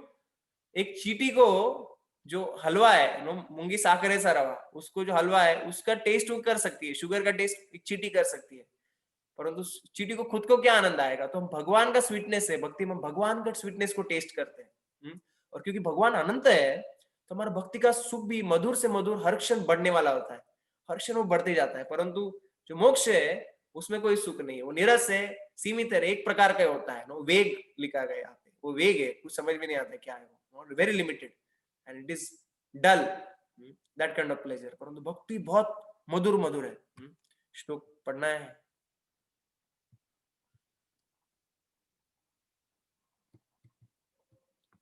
पराब्रह्मं मधुरा मधुरम, पराब्रह्मं परब्राह्म्यं मधुरा मधुरम, पारमेश्यं च तद्वै, पारमेश्यं च तद्वै, भक्तेषु एव प्रवर करुणा, भक्तेषु प्रवर करुणा, प्रांत सीमा प्रकाशः, प्रांत सीमा प्रकाशः, तेषां चैष निविदा, तेषां चैष निविदा, मधुरानंद पुरानुभूतेर, मधुरानंद पुरानुभूतेर, अंत्यवस्थ प्रकृतिर उदिता, अंतवस्थ प्रकृतिर उदिता, धिक्कृत ब्रह्म सौख्य, धिक्कृत ब्रह्म सौख्य। तो ये कहा गया कि this manifold charm that sweetens is found in Vishnu supremacy as Parabrahman and his lordship over all that be. His charm displays very limit of most excellent compassion toward his devotee. तो भगवान है वो इतने सारे रूप लेते, इतने सारे विस्तार करते, इतनी सारी अनंत लीला करते हैं। हम दामोदराष्टकम गाते, तुम क्या कहते हैं उसमें? नमो अनंत लीलाय देवाय तुभ्यम। अनंत लीला है भगवान का। किसके लिए करते हो? सब सिर्फ अपने भक्तों को आनंद देने के लिए, और कुछ भी रीजन नहीं उसके पीछे। अलग अलग प्रकार की लीला है, भगवान पूरा मैनेज सोच के रखते हैं, इतना सारा प्लानिंग कर रहे हैं भगवान की क्या लीला करनी है, भक्त को कैसे आनंद आएगा, इस भक्त को मैं कैसे खुश कर सकता हूँ। ये चिंतन सदैव भगवान का रहता है। तो हमको सीख मिलती है कि हमारा चिंतन क्या रहना चाहिए। भगवान हर बार सोच रहे कि मेरे भक्त को किस प्रकार से आनंद आना चाहिए, तो हमारा भी चिंतन होना चाहिए कि मैं भी किस प्रकार से भगवान को आनंद दे सकता हूँ। For them his charm lifts to the highest stage of experience of deep oceans of sweet ecstasy, ecstasy that ridicules the pleasure derived of realization of impersonal Brahman. तो करोड़ों गुना उसको वहां पे यहाँ पे उस परम आनंद का आस्वादन होता है। तो इसीलिए ये भक्ति है वो बहुत श्रेष्ठ है। यहाँ पे पूर्ण उनमें चर्चा हो रहा है इस प्रकार से। तो यहाँ पे हम देख रहे हैं कि ब्रह्मलोक में रह रहे हैं और वहां पे उनको पूर्ण पता चल गया अभी कि कैसे भक्ति है वो मुक्ति से श्रेष्ठ है, और बहुत खुश हो गए वो। और जैसे वो नाम जप कर रहे थे, वहां पे रह रहे थे, परंतु वापिस उनको उनके जो गोप कुमार मदन गोपाल है, उस गोप कुमार को याद आने लग गए, उनको ब्रज का याद आने लग गया। इस प्रकार से जब हुआ तब साक्षात उनको वापिस एक आदेश मिला एक्चुअली कि वो वृंदावन वापिस जाए और वृंदावन से वापिस ब्रह्मांड के आवरण भेद के वो लिबरेशन प्राप्त करे। वहां पे कहा गया कि वो जो ब्रह्मलोक में थे तो वहां से उनको लिबरेशन प्राप्त करना है, क्योंकि आगे बढ़ना है एक्चुअली, ब्रह्मांड के आवरण को भेद के महाकाल लोग जाएंगे, वहां पे भगवान का जो महाकाल लोक है, जो जहाँ पे सब लिबरेटेड जीवात्मा रहते हैं, वहां पे उनके दर्शन करने वो आगे बढ़ने वाले हैं। तो वहां पे उनको कहा गया कि आप वृंदावन जाइए, आपके गुरु उनको आपको वापस मिलेंगे। इस प्रकार से वो, क्योंकि जो भूतल है वहां से डायरेक्ट जा सकते हैं बहुत एक ही लाइफ में, परंतु ब्रह्मलोक में इतना टाइम जाएगा, और इस प्रकार से वापस वो उनसे आसक्त रहेंगे भगवान से, वहां पे महापुरुष से, तो प्रॉब्लम उनका मन नहीं करेगा। तो उनको कहा गया कि आप पृथ्वी लोक से भी जाइए, आगे बढ़िए भगवान, क्योंकि उनको गोप कुमार को आगे बढ़ना है। तो वहां पे वापस वो पृथ्वी पे आए वृंदावन में, और वृंदावन में उनको वही कुंज में वो उनके गुरु का दर्शन हुआ, और गुरु ने उनको और मंत्र के जो बारकाई है कि कैसे मंत्र का जप करना चाहिए, क्या ध्यान करना चाहिए, और किस अंग को स्पर्श करके कैसा मंत्र करना चाहिए, ये सब कुछ उनको बताया। उन्होंने उनको और प्रोसेस दिया, और सब प्रोसेस देके उन्होंने कहा कि आप जाओगे, आप ब्रह्मांड का आवरण भेद के महाकाल लोग जाओगे, कैलाश लोग जाओगे, वैकुंठ लोग जाओगे, और आपका जो परम धाम है, कृष्ण का धाम, जहाँ पे आप भगवान के साथ खेलना चाहते हो, वो सब आपको प्राप्त होगा। तो सिर्फ आप ये जप करते रहिए और आगे बढ़िए। इस प्रकार से गुरु ने उनको उपदेश दिया। तो वहां पे वो भगवान का ध्यान करते करते ब्रह्मांड के जो 8 आवरण है उनको भेद के वो आगे जाने वाले। तो यहाँ पे ब्रह्मांड के अवतार जो आवरण है उसका वर्णन आता है। तो ब्रह्मांड की जो 8 आवरण आते हैं कि भूमि के ऊपर आवरण है, एक आवरण दूसरे आवरण से और कई गुना बड़ा रहता है, और उससे कई गुना बड़ा उसका अगला आवरण रहता है। तो इस प्रकार से यहाँ पे चर्चा आता है। एक मिनट मैं आपको एग्जैक्टली बताता हूँ।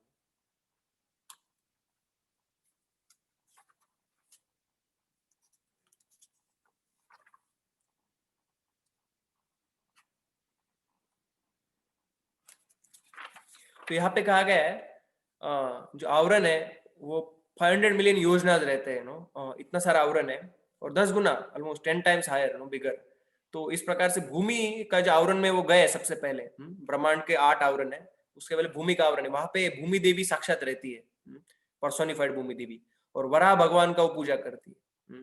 और फिर उसको लांग के वहां पे भूमि देवी ने उनको कहा कि कृपया यहाँ पे आप रहिए, और यहाँ पे रह के इस सुख का अनुभव कीजिए, क्योंकि वहां के जितना सुख पूरे ब्रह्मांड में नहीं देखा था, वो उतना सुख और उतना ऐश्वर्य उनको वरादेव के एक एक रोम रोम में दिखाई दे रहा था। सबसे फाइनेस्ट तत्व वहां पे पूर्ण भूमि जो मटेरियल एलिमेंट्स पर्सोनिफाइड वहां पे साक्षात वहां पे खड़ी है। तो इतना ऐश्वर्य था, परंतु वहां पे रुके नहीं। तो हम देखते कि हनुमान जी भी जंप मारे थे, तो वो मैनाक पर्वत उनको कहा था कि थोड़ा रेस्ट लीजिए, परंतु कहे नहीं मैं रेस्ट नहीं लूंगा। तो वैसे ही वो कहे कि नहीं उनको जो उनके मदन गोपाल उनको जल्दी प्राप्त करना था, तो उससे आगे गए। फिर जल का आवरण आता है, वहां पे मत्स्य अवतार है, तो वहां पे उनको रहने का उनको रिक्वेस्ट किया गया। तो इस प्रकार से जल का आवरण के बाद में अग्नि का आवरण, वहां पे सूर्य नारायण का अवतार है, भगवान का रूप है। वहां पे वायु में प्रद्युम्न अवतार है। आकाश जो का लेयर है वहां पे अनिरुद्ध है। अहंकार है, ahankara is basic principle of our creation. So वहां पे वसुदेव, और अहंकार के ऊपर है महत। तो महत वासुदेव वहां पे पूजा होता है महत के आवरण में।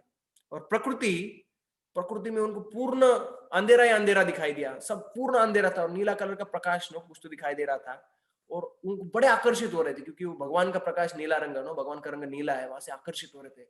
और पूर्ण अंधेरे में उनको वहां पे देखा कि प्रकृति देवी है जो मोहिनी मूर्ति का पूजा कर रही है वहां पे। इस प्रकार से तो वो प्रकृति को भी लांग के आगे गए, वहां पे कुछ देर भ्रमण किए वो, और उसको लांग के ब्रह्मांड के पूर्व सीमा को बाहर आए।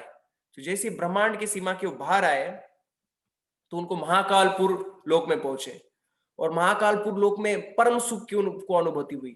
वहां पे दिव्य प्रकाश था, और ऐसा लगा कि वो भगवान का रूप उनको दिखाई दिया। भगवान का बहुत बड़ा रूप था वहां पे, भगवान रेस्ट ले रहे थे वहां पे, और वहां पे उनको सोने के आभूषण पहने थे, मुकुट था, आभूषण थे इस प्रकार से, और दिव्य प्रकाश उनके शरीर से बाहर आ रहा था। और उनको समझ नहीं आ रहा था कि वो अपने इंद्रियों से देख रहे, अपने मन से देख रहे, आत्मा से देख रहे, किस प्रकार से भगवान को देख रहे। और दिव्य प्रकाश में वो भगवान की तरफ अट्रैक्ट हो रहे थे। ऐसा लग रहा था कि वो भगवान में मर्ज होने जा रहे, भगवान में विलीन होने जा रहे। परंतु भगवान के जो चरण कमल है उसके नाखून से जो प्रकाश आ रहा है, लाल रंग का प्रकाश आता है भगवान के नाखून से, उस लाल रंग के प्रकाश से उनका रक्षण हो रहा था। He was getting saved because of the light coming out the two lanes of the Lord. वो भगवान के विलीन होने से, मर्ज होने से बचा रहे थे। और इस प्रकार से हमने देखा कि वहां पे बहुत सारी जीवात्माएं थी, और वो वहां पे जो जीवात्मा रहती है महाकालपुर में, वो तो भगवान का सेवा नहीं करना चाहते, कि वहां पे मुक्ति वो भगवान का सेवा नहीं करना चाहते, सिर्फ इम्पर्सनल मुक्ति उनको प्राप्त हुआ है। परंतु तो भी भगवान उनका एक प्रकार से सेवा स्वीकार कर रहे थे कि भगवान तो एक बड़े दिव्य ज्योत की तरह थे, सिर्फ कुछ ही लोगों को वहां पे भगवान प्रकट होते हैं। वो सब जो इम्पर्सनल लिबरेशन आते हैं उनको भगवान प्रकाश के रूप में प्रकट होते हैं। तो उस भगवान के दिव्य प्रकाश को वो छोटे छोटे प्रकाश डेकोरेट कर रहे हैं, सुशोभित कर रहे हैं, ऐसा वर्णन है। ऐसा उनका सेवा चल रहा था, बस सुशोभित करने का एक सेवा, खुद के एग्जिस्टेंस से वो सुशोभित कर रहे थे उसको, उनको इस प्रकार से उनका दर्शन हो रहा था उनको। यही वर्णन एक्चुअली महाकालपुर का कृष्णा पुस्तक में भी आता है। वहां पे उनको इच्छा हुआ था कि वो भगवान का दर्शन करे, इसलिए वहां पे जो अर्जुन उनका वहां पे जो द्वारका में एक ब्राह्मण था, उनके पुत्रों को मृत्यु होके वो लोग वहां पे चले गए थे, तो अर्जुन ने व्रत लिया था कि मैं लेके आऊंगा। तो भगवान इस प्रकार से उनको वहां पे महाकालपुर लेके गए थे, और वहां से उनके जो ब्राह्मण के पुत्र है उनको लेके आए थे इस प्रकार से। तो उनको उनमें विलीन होने का भय लग रहा था, और इस प्रकार से विलीन होने का भय लग रहा था, और वो वहां पे सोच ही रहे थे कि क्या किया जाए अभी, यहाँ पे ये कहाँ पे आ गया हूं मैं। और उनको थोड़ा उनका ध्यान कम हो गया था एक्चुअली, क्योंकि वो इम्पर्सनल लिबरेशन का जगह है, तो इसलिए उनको जप है उसमें उनको इतना आनंद नहीं आ रहा था, मीन्स जितना आता है उनको मदन गोपाल जितना साक्षात्कार होता है। परंतु कुछ समय बाद वो भगवान का इतना दिव्य रूप देख के उनका वापिस वो इंटेंस ग्रीड बढ़ गया ब्रज के प्रति। सोचे कि मेरे भगवान दिव्य लिबरेटेड रूप में कैसे रहेंगे। इस प्रकार जैसे ही सोच रहे थे, तो वहां पे एक बहुत बड़ा फेस्टिवल जैसा आवाज आने लगा। सब लोग, कुछ लोग नाच रहे थे, गा रहे थे, जोर जोर डम डम डम डम डम ऐसे आवाज आ रहा था।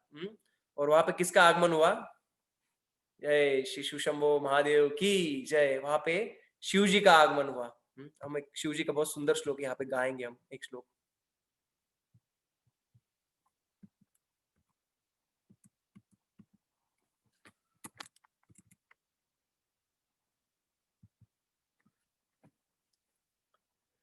कर्पूर गौरम त्रिदृशां दिगंबरम, कर्पूर गौरम त्रिदृशां दिगंबरम, चंद्रार्धमौलिं ललितं त्रिशूलिनां, चंद्रार्धमौलिं ललितं त्रिशूलिनां, गंगाजलाम्लान जटावलीधरं, गंगाजलाम्लान जटावलीधरं, भाष्मांगरागं रुचिराष्टिमालिनम्, भाष्मांगरागम रुचिराष्टिमालिनम। तो उनका वर्णन आता है कि जो 3 आंखों के शिव जी है, उनका रंग कैसा था? कपूर के जैसा, कर्पूर गौरम, तो कपूर के जैसा उनका रंग था। और ड्रेस्ड ओनली इन स्काई, कोई भी कपड़े नहीं पहने थे उन्होंने, और इतने सुंदर लग रहे थे तो भी वो। और हाथ में उनके त्रिशूल था, और उनके सिर के ऊपर चंद्र था, और उनके जो बाल है बहुत सुंदर लग रहे थे, उसमें गंगा जी बह रहे थे। और उनका शरीर है वो जो विभूति रहती है या जो राख रहती है उससे लगाया हुआ था उनके शरीर के ऊपर। और बहुत एक पता नहीं सुंदर बोलूंगा या क्या बोलूंगा मैं उसे, वो जो हड्डी है उसका हार पहने हुए थे, कौटी रहता है उसका आपने देखा रहेगा, शिव जी का हार रहता है उनके गले में। इस प्रकार से शिव जी का रूप उन्होंने, दिव्य रूप उन्होंने देखा, और वो सोच रहे थे कि ये कौन आए, ये कौन है, मुझे पता चलेगा क्या उनके बारे में।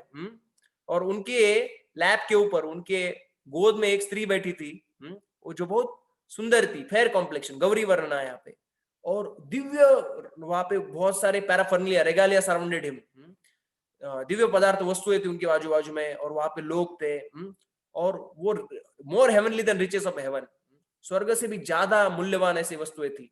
और उनके पीछे बहुत सारे उनके लोग आ रहे थे, और परंतु और उनका सेवा भी कर रहे थे, परंतु उनको लगा कि ये कोई भोगी व्यक्ति दिखा रहे दे रहा है। उनको लगा कि ये कौन है, ये वहां पे लगा कि विषयी नाम, लाइक अ ग्रेट सेंस ग्रेटिफायर, ऐसा लग रहा कि महाविषयी नाम, ऐसा लग रहा था।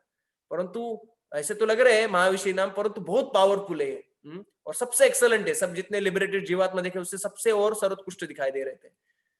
तो उनको बहुत परमानंद दिव्य आनंद है उसका अनुभूति हुआ गोप कुमार को, और उन्होंने उनको नमन किया, और उन्होंने उनका जो करुणा का जो ग्लांस है, जो दृष्टिपात उन पे किया। और उसके बाद में वो उनके पास नंदीश्वर के पास गए, वहां पे नंदीश्वर खड़े थे, तो उनके पास गए, अरे कौन है, बताएंगे मुझे, इनके बारे में थोड़ा जानकारी चाहिए। तो नंदीश्वर, अरे गोपालक आप जानते नहीं हो, ये जगदीश है, जगदीश्वरम, ये पूर्ण तीनों लोग के स्वामी है। तो उनको कहना था कि आप ऐसे मत सोचो कि ये भोगी है विषय वासना वाले, अरे ये तो तीनों लोग के मालिक है, इसलिए आप इस प्रकार का विचार निकाल दीजिए आपके मन से। और ये सब कुछ भौतिक आनंद दे सकते हैं, मुक्ति दे सकते हैं और भगवान के लिए भक्ति भी दे सकते हैं। और जो लिबरेटेड लोग हैं आत्माराम, ये भी उनका भक्ति करते हैं। और ये वैष्णव को बहुत प्रिय है, वैष्णव यथा शंभु, सब वैष्णव में सर्वप्रथम है और सब वैष्णव को बहुत प्रिय है। और अभी वो कुबेर के लोक में जा रहे हैं, कुबेर को अपना दर्शन देने के लिए कुबेर के लोक में वहां पे वो जा रहे हैं, यहाँ पे वर्णन आता है। तो गोप कुमार वो सुन के बहुत खुश हो गए और उनको आनंद हुआ शिव जी से मिलके, उनका इच्छा पूर्ण हुआ ऐसे लगा। और शिव जी ने उनका मन जाना तो नंदीश्वर को वापस उन्होंने कहा कि इनको और थोड़ा ज्ञान दीजिए और बताइए कि कौन है वो। तो उन्होंने कहा, नंदी ने, this lord Shiva I realize is non different from Madan Gopal the deity I worship. उनको अनुभव हुआ कि वो अलग नहीं है, एक्चुअली मदन गोपाल ही है। And I happily entered among Lord Shiva's companions, were treated with affection by all his devotees. From Nandishwar I heard his unique facts. तुमने कहा कि सदैव रूपो भगवान शिवोयम वासन सुलोके प्रकटा सदैव विलोक्यते तत्र निश्चय तुष्टै तदेक निष्ठै सततम निजेसता। तो शिव जी है, उनका एक ही रूप है। जो विष्णु है उनके रूप बदलते रहते हैं, बदलते रहते हैं, एक ही रूप रहता है उनका भी, परंतु बहुत सारे रूप लेते हैं। वामन बनते हैं, कूर्म रूप लेते हैं, मत्स्य रूप लेते हैं, अलग अलग अवतार लेते हैं, महाकाल रूप लेते हैं, ब्रह्मा जी महापुरुष बन जाते हैं। तो अलग रूप है, परंतु शिव जी के भक्त कोई टेंशन नहीं, एक ही रूप में रहते। कभी कभी शिव जी देखते कुछ कुछ कथाओं में, कभी कभी वो फिशरमैन बन जाते हैं, कोली बन जाते हैं या शिकारी बन जाते हैं, परंतु वो टेम्पररी समय के लिए वो कोई रूप नहीं बदलते हैं, सिर्फ भेष बनाते हैं। ऐसे अलग अलग रूप नहीं है उनके। और ज्यादातर मोस्ट अपने लोक में रहते हैं। आप देखते कि वामन देव गायब होते थे, यज्ञेश्वर भी गायब होते थे। तो ये शिव जी परंतु अपने लोक में ही पूर्ण अपना भक्तों पे कृपा देते रहते हैं, मोस्टली वहीं पे रहते हो। और जो भी उनका सेवा करता है उनको बड़े आनंद प्रदान करते हैं। इस प्रकार से पूरा वर्णन उनके बारे में एक्चुअली। और वहां पे with festival singing dancing so on he always gives pleasure to his companion. अपने सब साथियों को नृत्य गान उसका बहुत आनंद देते हैं और इस प्रकार से उनका पूजा होता है। परंतु खुद स्वयं शेष नाग है, जो भगवान के अवतार है, शेष एक्चुअली संकर्षण, उनका पूजा करते हैं। तो जब उन्होंने सुना तो उनको लगा कि ये तो अच्छा लग रहा है, परंतु तभी मेरे को मदन गोपाल का अनुभूति नहीं आ रहा है। तो मदन गोपाल से अभिन्न मदन गोपाल का जो सुख है, मैं जो नाम लेता और मदन गोपाल का दर्शन होता है, उतना सुख इसमें नहीं मिल रहा है। इस प्रकार से वो सोच रहे थे और ऐसा क्यों लग रहा है वो जान नहीं पा रहे थे। इस प्रकार से वो डिस्टर्ब थे। तो पार्वती ने वहां पे उनको गणेश जी को बोला कि आप जाके एक्चुअली थोड़ा उनको काउंसिल कीजिए, आप उनको बताइए। तो वहां पे पार्वती के कहने पे गणेश जी वहां पे आए और वो कहने लगे कि ये है एक्चुअली, ये जो शिव जी है और ये भगवान के भक्त है। और वहां पे इस प्रकार से पूर्ण वो बता रहते हैं। तो वहां पे उन्होंने वापस आवाज सुना और वहां पे कुछ विष्णु के दूत आ रहे थे और उनको देख के वो इतने आकर्षित हो गए। उनके चतुर्भुज रूप था और उनके गले में आभूषण थे और हाथों में अलग अलग आयुध थे और ऐसे वो सब लोग आ रहे थे एक दिशा में और उनके साथ 4 मुनि भी आ रहे थे। तो उनको देख के लगा कि इतने सुंदर पुरुष मैंने कभी भी देखे नहीं थे और ऑलमोस्ट वो मूर्छित हो गए वहां पे। वापस उनको उठाया गया और गणेश ने उनको और काउंसिल किया और उनको बताया कि ये जो आ रहे हैं एक्चुअली ये वैकुंठवासी है, ये भगवान के दूत है और उनने और वैकुंठ के बारे में जानना चाहा। तो उन्होंने वापस शिव जी ने उनको कहा कि कोई भौतिक कार्य अपने प्रिस्क्राइब ड्यूटीज बहुत अच्छे से करता है तो उससे भगवान प्रसन्न होते हैं और उससे 100 गुना जब भगवान प्रसन्न होते हैं तब उसको ब्रह्मलोक मिलता है और 100 गुना प्रसन्न होते हैं तो उसको शिवलोक मिलता है। परंतु उसके भी 100 गुना होते हैं तो उनको वैकुंठ धाम मिलता है।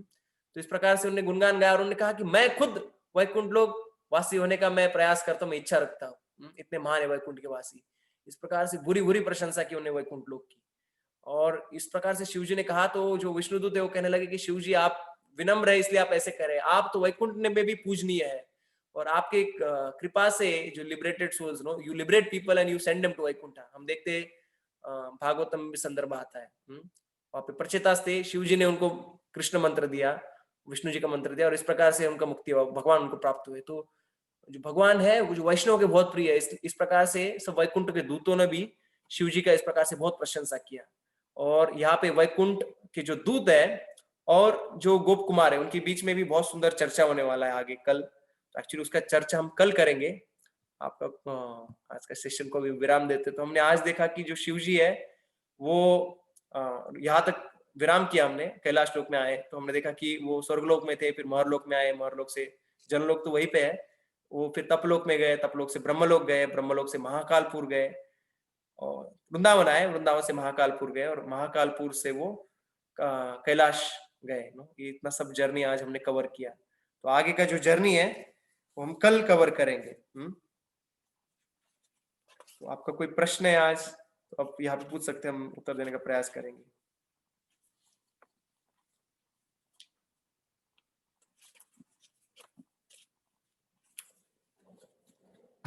अच्छा, मैंने ये निकाला नहीं एक्चुअली।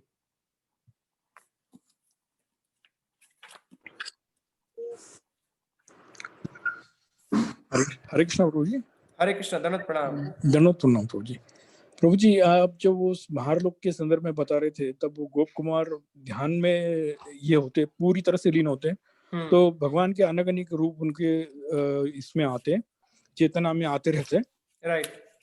जैसे जैसे उनकी चेतना बढ़ती जाती, संभोग बढ़ता जाता तो भगवान ओझल होते जाते। नहीं, उनको समाधि में चले जाते तो वो ओझल हो जाते। तो फिर समाधि में तो समाधि में ओझल होते जाते क्या? क्योंकि समाधि में कोई कार्य नहीं है क्या? कैसे समझे? एक्चुअली उनका समाधि तपलोक में ऐसा था कि वो वहां पे ओझल होते थे। अच्छा। हाँ, वो समाधि का एक वर्णन है, जैसे नींद आती है ना, वो बहुत गहरी नींद आती है, तब भी हमको सुख का अनुभव होता है क्योंकि मन में कोई विचार नहीं रहते। इस प्रकार से वो समाधि में उनका मन शांत हो जाता था पूर्ण तरह से, सब विचार चले जाते थे और भगवान का दर्शन भी रुक जाता था एक्चुअली उस समय। अच्छा। तो उस समय उनकी चेतना मतलब एकदम रिलैक्स रहती या तो कुछ विचार नहीं इस प्रकार से, तो इसीलिए भगवान का दर्शन नहीं हो रहा, तो उन्होंने बहुत दुख माना उन्होंने। अच्छा। तो ये यात्रा जो गोप कुमार की है अभी चालू है ना वो? ये हाँ, यात्रा चल रही है, अभी वैकुंठ जाने वाले हैं, द्वारका जाने वाले हैं, राम जाने वाले हैं। Okay okay, very interesting bro, thank you. Thanks प्रभु, हरे कृष्णा। हरे कृष्ण प्रभु जी, दंडवत प्रणाम। दंडवत प्रणाम।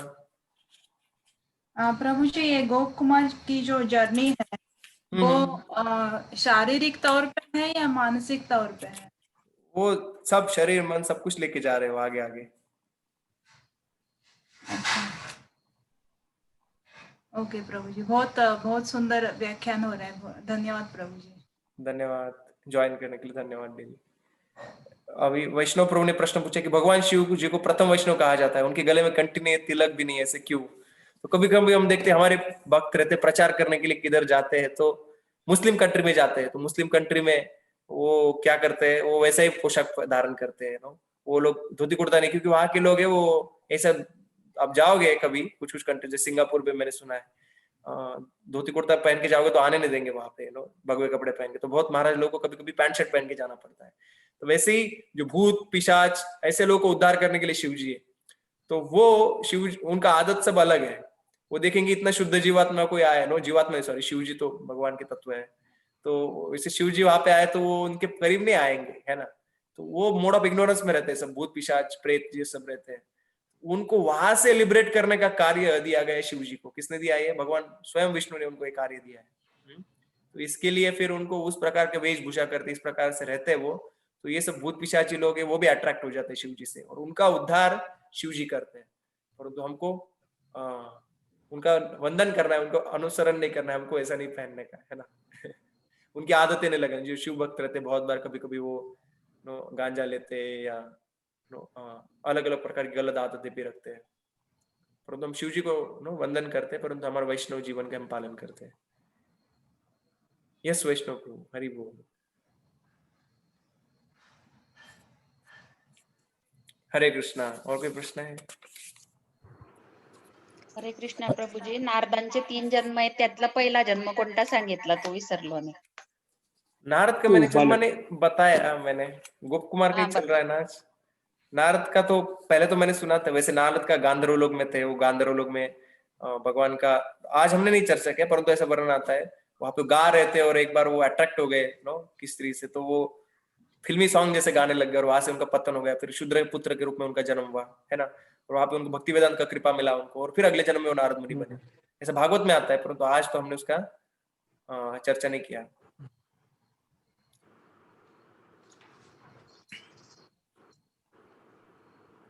हरे कृष्ण, है ना, ठीक है माता जी। शिव जी के बारे में तो शिव जी तमोगुण के प्रतीक आयत ना, तो तमोगुण के वो अधिष्ठाता है एक्चुअली शिव जी, तमोगुण के कंट्रोलर है वो तमोगुण के। हाँ, ब्रह्मा जी रजोगुण के और भगवान विष्णु सत्वगुण के। तो शिव जी वो कहते थे, हमने जब नारद मुनि का सेक्शन देखा था तो शिव जी क्यों दुखी रहते हैं, वो कहते मुझे तमोगुण में भी जाना पड़ता है, उनको अच्छा नहीं लगता है, परंतु संवार का कार्य करना पड़ेगा, है ना, ये भौतिक जगत है। तो शिव जी हम पे कृपा करके वो सेवा लेते हैं। तो हरे कृष्णा। हरे कृष्णा। प्रभु यस जी, तो शिव भक्त होते हैं वो जो चरस गांजा या जो भी नशीले चीजें लेते, तो ये प्रेरणा उनको कहाँ से आती प्रभु जी? तो शिव को मतलब शिव जी ने ऐसे कुछ लिया या क्या, इसको कैसे समझना चाहिए? ये प्रेरणा उनमें कहाँ से आती कि वो धुएं में रहना चाहते और नशे में रहना चाहते? शिव जी कुछ कुछ है नो, शिव जी जैसे भांग है नो, कुछ पदार्थों का, जैसे दुर्गा भी उनकी पत्नी है तो वैसे सेवन करते हैं वो, जैसे नो, जैसे अब काली का एक रूप, दुर्गा नहीं डायरेक्टली, परंतु जो दुर्गा के रूप जैसे काली है वो, और मांस भक्षण, क्योंकि इन लोगों को उद्धार करना है उस जगह से, है ना। परंतु ये अभी मुझे एकदम पर्टिकुलरली पता नहीं एक्चुअली कौन से पास्ट टाइम में शिव जी ने लिया था, परंतु ये तो है कि शिव जी के और कुछ कुछ आदतें है वो जो नॉर्मल नहीं है नो, एकदम सदाचार को, ये भी कंफ्यूज हो गया था, अरे सदाचार करते हुए नहीं दिखाई दे रहे, तो पूर्ण कपड़े नहीं पहने थे उनके लैप पे उनके, तो और अभी वो परंपरा में आता है नहीं, ये मैं कहना थोड़ा मुश्किल है एक्चुअली, मुझे इसके प्रश्न का उत्तर पता नहीं मुझे कि उनका भी कोई परंपरा उसमें लेते क्या। होपफुली उनको वैसा कोई परंपरा नहीं, अभी हम देखते कि नागा बाबा रहते हैं ना, और वो भी वो लोग कुछ पालन करते नहीं हैं। वो तो ठीक है, हम या ये तो हमारे देखने की दृष्टि है कि वो चारों दिशाओं में वस्त्र, वही वस्त्र होते हैं, तो ये कोई कारण नहीं, लेकिन जो मतलब नशा, मतलब जिसमें वो क्या ढूंढते हैं और ये प्रेरणा उनको कहाँ से आती है ना, ये मेरे को पूछना था। वो कोई बात नहीं, थैंक यू प्रभु जी। नशा तो प्रभु जी उनका खुद को नशा करने का रहता है और वो शिव जी का नाम लेके नशा करते हैं बहुत सारे लोग। शिव जी का जैसे एक प्रभु जी लिख रहे हैं यहाँ पे, वो लोग जहर नहीं खाएंगे, नहीं तो कुबरा गले में डालेंगे, तो वो लोग जो उनको करना है वो करने के लिए शिव जी का नाम लिखे थे कि शिव जी लेते थे इसलिए हम लोग भी लेते हैं। तो ये तो शिव जी ने नहीं कहा है कहाँ पे। थैंक यू प्रभु जी। हरे कृष्णा। प्रभु जी, और एक प्रश्न है, ये ऊपर के, पृथ्वी के ऊपर के जो 7 लोग हैं उसके बारे में तो सुना है, जैसे स्वर्ग लोक, महरलोक, तपोलोक, जनलोक, ब्रह्मलोक, ये सब सुना है, लेकिन ये महाकाल लोक के बारे में कुछ मालूम नहीं है। तो ये सनातन गोस्वामी प्रभु की कृपा से हमको भी पता चल रहा है ना। हाँ, वो तो वर्णन आता है वैसे, आप हरिवंश में कहे कि जब भगवान थोड़ा डिटेल में आता है कि जब वो ब्राह्मण के पुत्र जब चले गए थे, और तब वो राजा को आके बार बार कंप्लेन कर रहा था कि मेरे पुत्र मेरे पहले मर रहे हैं, कि किस प्रकार का राज चल रहा है। तो भगवान, तो ये फिर भगवान वहां पे फिर अर्जुन ने शपथ लिया कि मैं भगवान के ये ब्राह्मण के पुत्र को लेके आऊंगा, तब तक नहीं तो नहीं आऊंगा मैं। तो भगवान को टेंशन आ गया, अर्जुन ने ऐसा शपथ दे लिया है कि अभी भगवान के सॉरी ब्राह्मण के पुत्रों को लेके आएंगे। तो भगवान अर्जुन के साथ स्वयं गए, रथ लेके गए थे, और वहां पे इतना अंधेरा आया कि भगवान ने अपना सुदर्शन चक्र भेजा और उससे प्रकाश हुआ, और आगे आगे बढ़ते गए, फिर उनको महाकाल लोक आए और वहां पे उनको दर्शन करना था महाकाल को।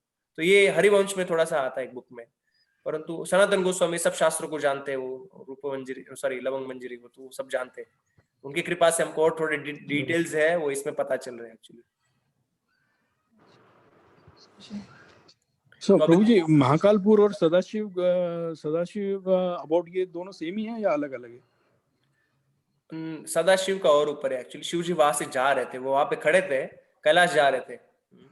तो महेश धाम का वर्णन हमने देखा नारद मुनि के सेक्शन में, महेश धाम गए थे वो। तो महाकालपुर से महाकालपुर मतलब महाकाल तो शिव जी का नहीं, वो भगवान स्वयं का रूप है एक्चुअली, वो विष्णु का। आज भी हमने सुना ना थोड़ा उनका चर्चा देखा कि एकदम सुंदर इफल्जेंट गोल्डन कलर के आभूषण पहने थे, बड़े बड़े बाल थे उनके वहां पे, कभी वो, और कभी कभी लग रहा था कि प्रकट हो रहे, कभी अप्रकट हो रहे, कभी प्रकट हो रहे, तो अप्रकट हो रहे मीन्स कभी कोई इतना इफल्जेंस आता था उनके शरीर से कि वो दिखाई नहीं देते थे, ऐसे उनको लग रहा था कि अरे प्रकट हो रहे अप्रकट हो रहे, इस प्रकार से वहां पे लीला चल रहा था महाकाल। तो वैकुंठ महाकाल लोक से ऊपर है? वैकुंठ महाकाल से ऊपर है, शिवलोक से ऊपर है। देवी हरिधाम देवी महेश हरिधाम सुतेषु तेषु, ब्रह्म संहिता में क्या था, देवी धाम, महेश धाम और हरिधाम। हरिधाम देवी धाम महेश धाम से भी ऊपर है।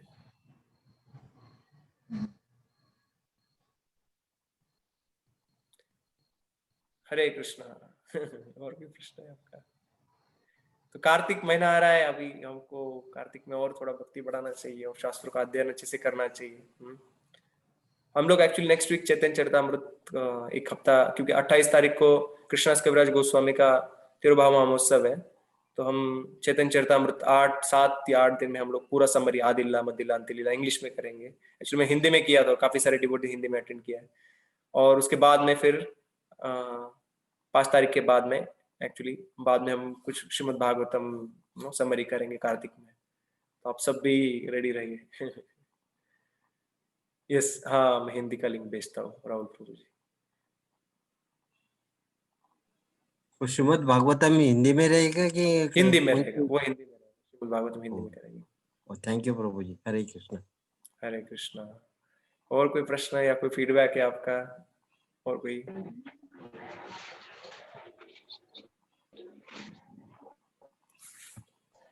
आप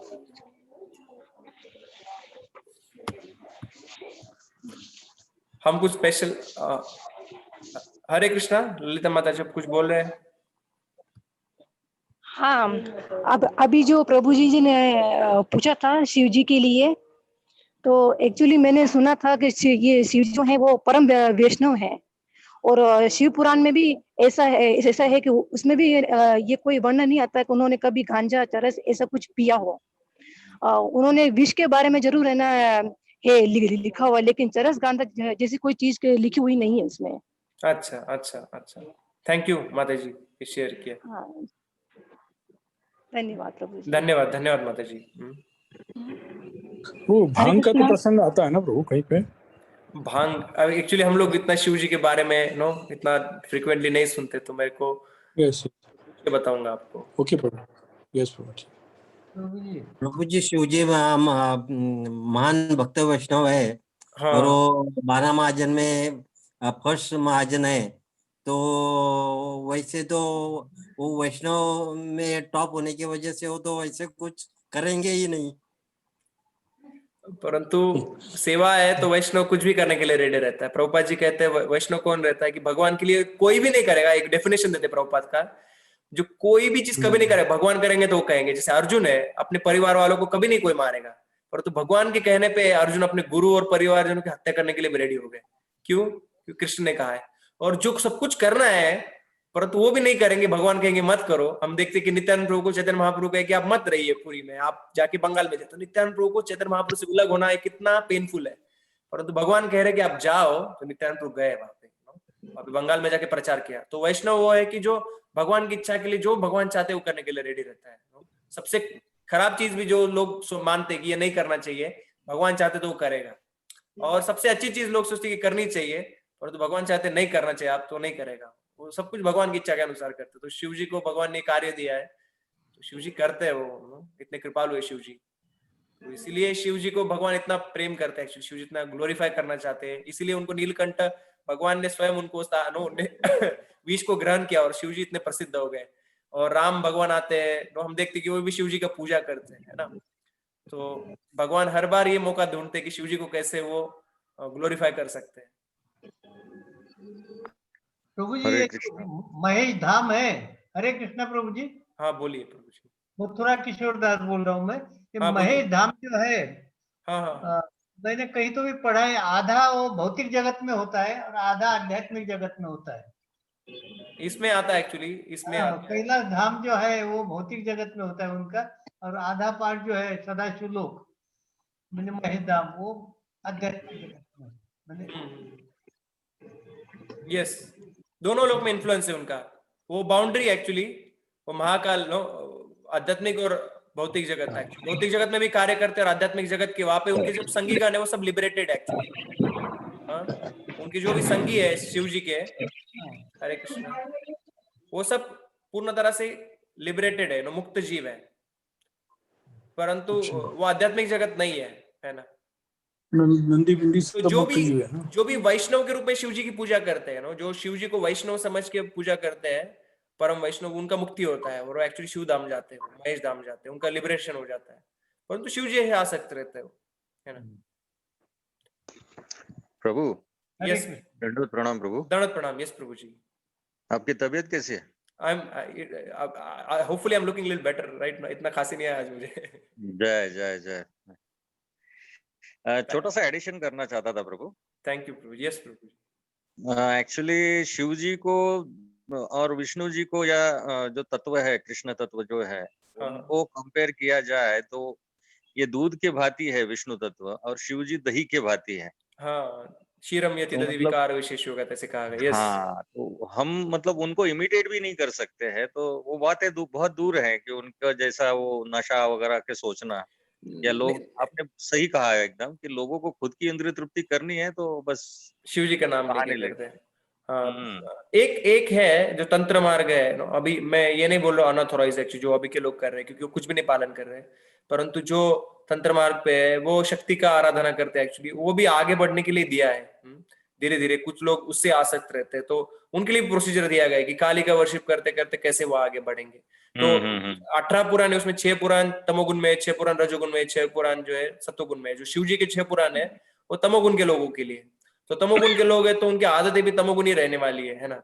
तो डेफिनेटली उनको कुछ कंसेशंस है एक्चुअली, वो इसके लिए नहीं है कंसेशंस एक्चुअली कि उनको फायदा लेना उसका, परंतु धीरे धीरे आगे बढ़ने के लिए उनके मार्ग पे. तो इसलिए नो जो देवी रहते हैं उनके भक्त ये खाते हैं, नो मांस खाते हैं, ये सब करते हैं, तो उसके लिए भी प्रोसीजर दी गई कि पर्टिकुलर तरीके से मार के एक दिन पे ही इस प्रकार की आहुति दे के वो करना है. ऐसा वर्णन आता है शास्त्र में, तमोगुण के जो शास्त्र है.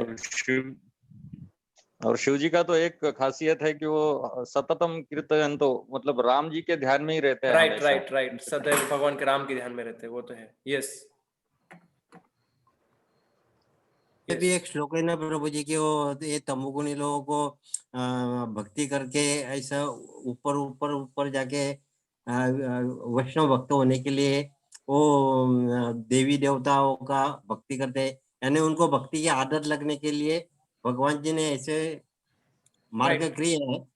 और वो देवी देवता की भक्ति करने के बाद भगवान ही उनको अपने उनका जो देने का रहता है वो भगवान खुद देते हैं उनके मार्फत. राइट. गीता में आता है वो. गीता में भगवान कहते हैं कि जो भी जिस पे श्रद्धा रखना चाहते हैं उनका श्रद्धा में दृढ़ करता है उस मार्ग पे. तो क्योंकि वो भी भगवान की नो जो यूनिवर्सल मैनेजमेंट है, भगवान द्वारा अपॉइंट किए गए वो सब देवता लोग. वो तो उपासना है प्रभु, भक्ति तो सिर्फ भगवान की हो सकती है. हाँ, भगवान भक्ति शब्द नहीं यूज कर सकते एक्चुअली, भक्ति नहीं शब्द यूज कर सकते इसमें, परंतु उपासना मार्ग है. परंतु उपासना मार्ग भी जो है वो ये सब कुछ जो वैदिक शास्त्रों में दिया गया है वो भी सब धीरे धीरे आगे बढ़ने के लिए दिया गया है एक्चुअली. धीरे धीरे वो आगे बढ़ते बढ़ते अभी इसमें वर्णन आता है कि जो ब्रह्मलोक में जाता है या ऊपर के लोक में रहता है सबका मुक्ति होता है एक्चुअली. ब्रह्मा जी के साथ में सब लोग. तो जो भी आप लोग भी पूजा करते हैं ना, ये तुम लोग भी जो करते हैं ना, वो इसमें से बढ़ने के लिए. ठीक है. हाँ, परंतु हमको सबसे फास्ट मार्ग दिया है चैतन्य महाप्रभु की कृपा से. डायरेक्ट जो गोलोक का प्रेम, हरिनाम संकीर्तन, गोलोक का प्रेम धन हरिनाम संकीर्तन, डायरेक्ट गोलोक से इंपोर्ट किया हम लोगों ने. एक्सपोर्ट हुआ है, हमने इंपोर्ट किया है. तो हम कहते हैं made in USA, made in Japan, this that, तो लोगों को अच्छा लगता है प्रोडक्ट. तो ऐसा he made in spiritual world है हमारा प्रोसेस जो चैंटिंग का है. तो इसीलिए हमको जरूरत नहीं है एक्चुअली. और कलयुग के लोगों के लिए चैतन्य महाप्रभु ने इतना कृपा दिया है. एक जगह पे प्रभुपाद जैसे कहते कि जो मांस मच्छी खाने वाले उनके घर में भी जो गौरांग महाप्रभु नित्यानंद उनका पूजा हो सकता है. चैतन्य महाप्रभु नित्यानंद इतने कृपालु है कि जो मांस मच्छी खाने वो भी लोग भी भगवान का पूजा करके आगे बढ़ सकते हैं एक्चुअली. भगवान बहुत फास्ट आगे बढ़े, इसलिए प्रभुपाद ने उनको धीरे प्रोसेस नहीं दिया. हालांकि वेस्ट में गए थे बहुत फास्ट, प्रभुपाद ने सबको शुद्ध भक्ति के स्तर पे लेके आए. इतना कृपा है इस मार्ग पे. हरे कृष्णा. हरे कृष्णा. धन्यवाद. हरे कृष्णा प्रभुजी. अपराधाबद्दल तुम्ही सांगितलं की नाही का भौतिक लोक हे हरे कृष्णावाले असं म्हणतात, असं नाही का, तर तरी पण हरे कृष्णावाले म्हटलं की त्यांना सुकृती लागते. आणि अजामेळाने पण शेवटी मुलाचं नाव घेतलं तर त्याला सुकृती मिळाली. एक्चुअली अपराध भावना से नहीं, मजाक उड़ाने की भावना से कह सकते हो. अपराध से नहीं हो सकता एक्चुअली. नाम अपराध के स्तर से ऊपर है नाम आभास, और नाम आभास के ऊपर है शुद्ध नाम. तो वो मजाक उड़ाने के इससे करते हैं, अपराध तो नहीं कह सकते. उनके मन में अपराध की भावना नहीं रहती है, परंतु मजाक उड़ाते हैं वो कभी भक्तों का. नाही. आणि भक्तीमध्ये अजून पुढे पुढे गेल्यावर तर म्हणजे आपल्याला खूप दशनाम अपराध आहेत आणि मनातून पण अपराध करायचा नाही, कुणाचा द्वेष करायचा नाही, असं खूप सूक्ष्म पद्धतीचे हे सांगितले जातात. थोडंसं सांगा त्याबद्दल. माता जी ये लंबा है, अभी 10 अपराध तो हम सुबह रोज गाते हैं, हमको अपराध बोलते हैं सुबह जो हमारा मॉर्निंग प्रोग्राम होता है उसमें। इसमें कभी और चर्चा करेंगे, चलेगा? वो देख के बैठे क्या एक्टिंग? ठीक है। प्रभु थोड़ा सा एक्सप्लेन करिए ना, ये मजाक करना भी अपराधी है ना? नहीं, परंतु मैलिस रख के हृदय में वैष्णव का अपराध करना ईर्ष्या भाव से, वो एक्चुअली अपराध है। कभी मजाक से हरे ओके। कृष्णा वाले ऐसा इस प्रकार मन की मैलिस नहीं रहता है, परंतु मजाक मजाक में बोल देते हैं तो बट मैलिस से कोई करता है वैष्णव को अपराध, तो उसका हमने देखा कि गोपाल चक्रवर्ती अभी हरिदास ठाकुर का नो ये हाँ वो तो है। उनका नाक गल गया वहां पे। थैंक यू प्रभु। थैंक यू प्रभु जी। अपराध न हो इसलिए वो मंदिर में सवेरे के ऊपर बताया जाता है। यस हम डेली अपराध नहीं जो नहीं करना चाहिए उसके बारे में कहते हैं कि ये नहीं करना, ये नहीं करना, तो हमको याद रहे वो डेली, है ना। तो कल हम अभी वैकुंठ लोक का नो यात्रा करेंगे, वैकुंठ लोक और वैकुंठ साकेत धाम। हरे कृष्णा। यस माता जी बोलिए। हाँ दंडवत प्रणाम। दंडवत प्रणाम। दहा नाम अपराध विचारलं ना माताजींनी, हाँ तर वैष्णव आचार संहितामध्ये सापडतील ते। हाँ, और कभी चर्चा करेंगे माता जी, छाती प्रॉब्लम डिस्कस जो नो थोड़ा और डिटेल में डिस्कस करेंगे, उसको टाइम लगेगा। नाही 10 नाम अपराध जे माताजींना पाहिजे होते ना, तर ते वैष्णव आचार संहितामध्ये सापडेल। आहे, मला माहिती आहे माताजी, पुस्तक में भी मला है और फक्त यूट्यूब पे भी प्रभूजींकडनं आएगा। थोडंसं त्याचं विश्लेषण ऐकायचं होतं। अच्छा सॉरी माताजी। नहीं करेंगे माता जी, सॉरी, सिर्फ क्या है कि थोड़ा लंबा जाएगा अभी। नाही, आणि प्रवचन मधून पण ऐकलंय असं आपण, नाही का, नेहमी ऐकते मी, पण हरे कृष्णा थोडस प्रभूजी. 10 नाम अपराध तुम्हाला माहितीच नाहीये म्हणून विचारताय, म्हणून मी सांगितलं। नाही त्यांना माहिती आहे, परंतु त्यांना अजून ऐकायचं होतं, परंतु आपण हा विषय आज वेगळा आहे ना, त्याच्यामुळे बऱ्याच वेळा आपण असं ऐकतो की नाही का, थोडस हरे कृष्ण म्हटलं तरी त्यांना सुकृती लागते, त्याबद्दल मला तुमच्याकडून थोडंसं ऐकायचं। मेन है कि भगवान वैष्णव का अपराध नहीं करना है, सबसे इंपॉर्टेंट। कभी सबसे बड़ा अपराध, दो अपराध एक्चुअली, एक है इनअटेंटिव चैंटिंग, नो ध्यान न देते हुए जप करना, इससे सब अपराधों का वो बेस अपराध है, उससे सब अपराध आते हैं, ऐसे कहा जाता है पहला। और दूसरा है कि वैष्णव अपराध जो बहुत डेंजरस है, तो ये दो अपराध हमको बचने हैं, जब जितना ध्यान पूर्वक कर सके उतना करना है, और वैष्णव का अपराध नहीं करना है, ऐसा है। हरे कृष्णा प्रभूजी. हरे कृष्णा। दंडवत प्रभूजी, हा जो प्रवास आहे गोपकुमारांचा, ह्यांचा म्हणजे प्रत्येक लोक आणि त्याचं वैशिष्ट्य असं काही नोट्स भेटतील का? म्हणजे एका पिक्चर मध्ये ते पूर्ण जर्नीची कल्पना येईल असं काही होईल? अजून मी तर नाही बनवलं असं काही, आणि मला माहित नाही कुठे आहे. आता मी स्लाइड्स तर पाठवतोय आणि त्याच्यामध्ये एकाच तुम्ही याच्यामध्ये थोडी माहिती पण हे आता भेटेल। लेक्चर वाईज होतंय ना प्रभूजी, भागाभागामध्ये. मला म्हणजे संपूर्ण आलं तर असं डोळ्यासमोर येतं आणि असा प्रवास झाला आणि हे ध्येय शेवटचं असं कळेल असं. कभी चांस मिला तो बना के दे देंगे। हरे कृष्णा प्रभु। हरे कृष्णा प्रभु जी। हरे कृष्णा। यस प्रभु जी। हाँ प्रभु जी, गोप कुमार का प्रवास जो है ना, वो भागवत में ही आता है ना वर्णन उसका? बृहद भागवत में आता है इसका वर्णन। श्रीमद् भागवत में नहीं ना? नहीं। हाँ ठीक है। ये क्रमशः सीरियल चल रहा है प्रभु, क्रमशः। यस प्रभु जी। थैंक यू प्रभु जी। हरे कृष्णा। तो धन्यवाद आप नो। यस माता जी। तो प्रभु जी, वो सारे जो लेयर थे जब वो आ रहे थे ब्रह्मांड के, तो उसमें से एक लेयर में वासुदेव की पूजा हो रही थी, तो वो वासुदेव की पूजा यानी कृष्ण भगवान की ही, तो उसके बारे में क्या माता जी है? और चक्रव्यूह है वो, चक्रव्यूह, वासुदेव, संकर्षण, प्रद्युम्न, अनिरुद्ध। तो अच्छा, ये वासुदेव वो वासुदेव नहीं है, भगवान के जैसे विस्तार होते बलराम जी से चतुर्व्यूह आता है, वो चतुर्व्यूह से दूसरा चतुर्व्यूह आता है, उनसे फिर महाविष्णु आते हैं। तो उनमें चतुर्व्यूह में एक अनिरुद्ध है, संकर्षण, प्रद्युम्न, आपने सुना रहेगा प्रॉब्ली है, तो वो है वो वासुदेव। तो उनके चतुर्भुज रूप में रहते हैं, और एक्चुअली उनका एक पर्टिकुलर कॉन्फ़िगरेशन रहता है, कौन से हाथ में नो गदा पद्म नो शंख चक्र गदा पद्म, अभी मुझे एग्जैक्टली याद नहीं, 24 फॉर्म्स विष्णु के ऐसे, based on the position of the no weapons and shankh chakra गदा पद्म, लेफ्ट हैंड में क्या पकड़ा है, राइट हैंड में क्या पकड़ा है, तो इस प्रकार से एक रूप भगवान के वासुदेव रूप है वहां पे। अच्छा, thank you Prabhu ji. Thank you माता जी फॉर ज्वाइनिंग। हरे कृष्णा। ठीक है, धन्यवाद आप ज्वाइन किए, और कल फिर हम मिलेंगे। हरे कृष्णा।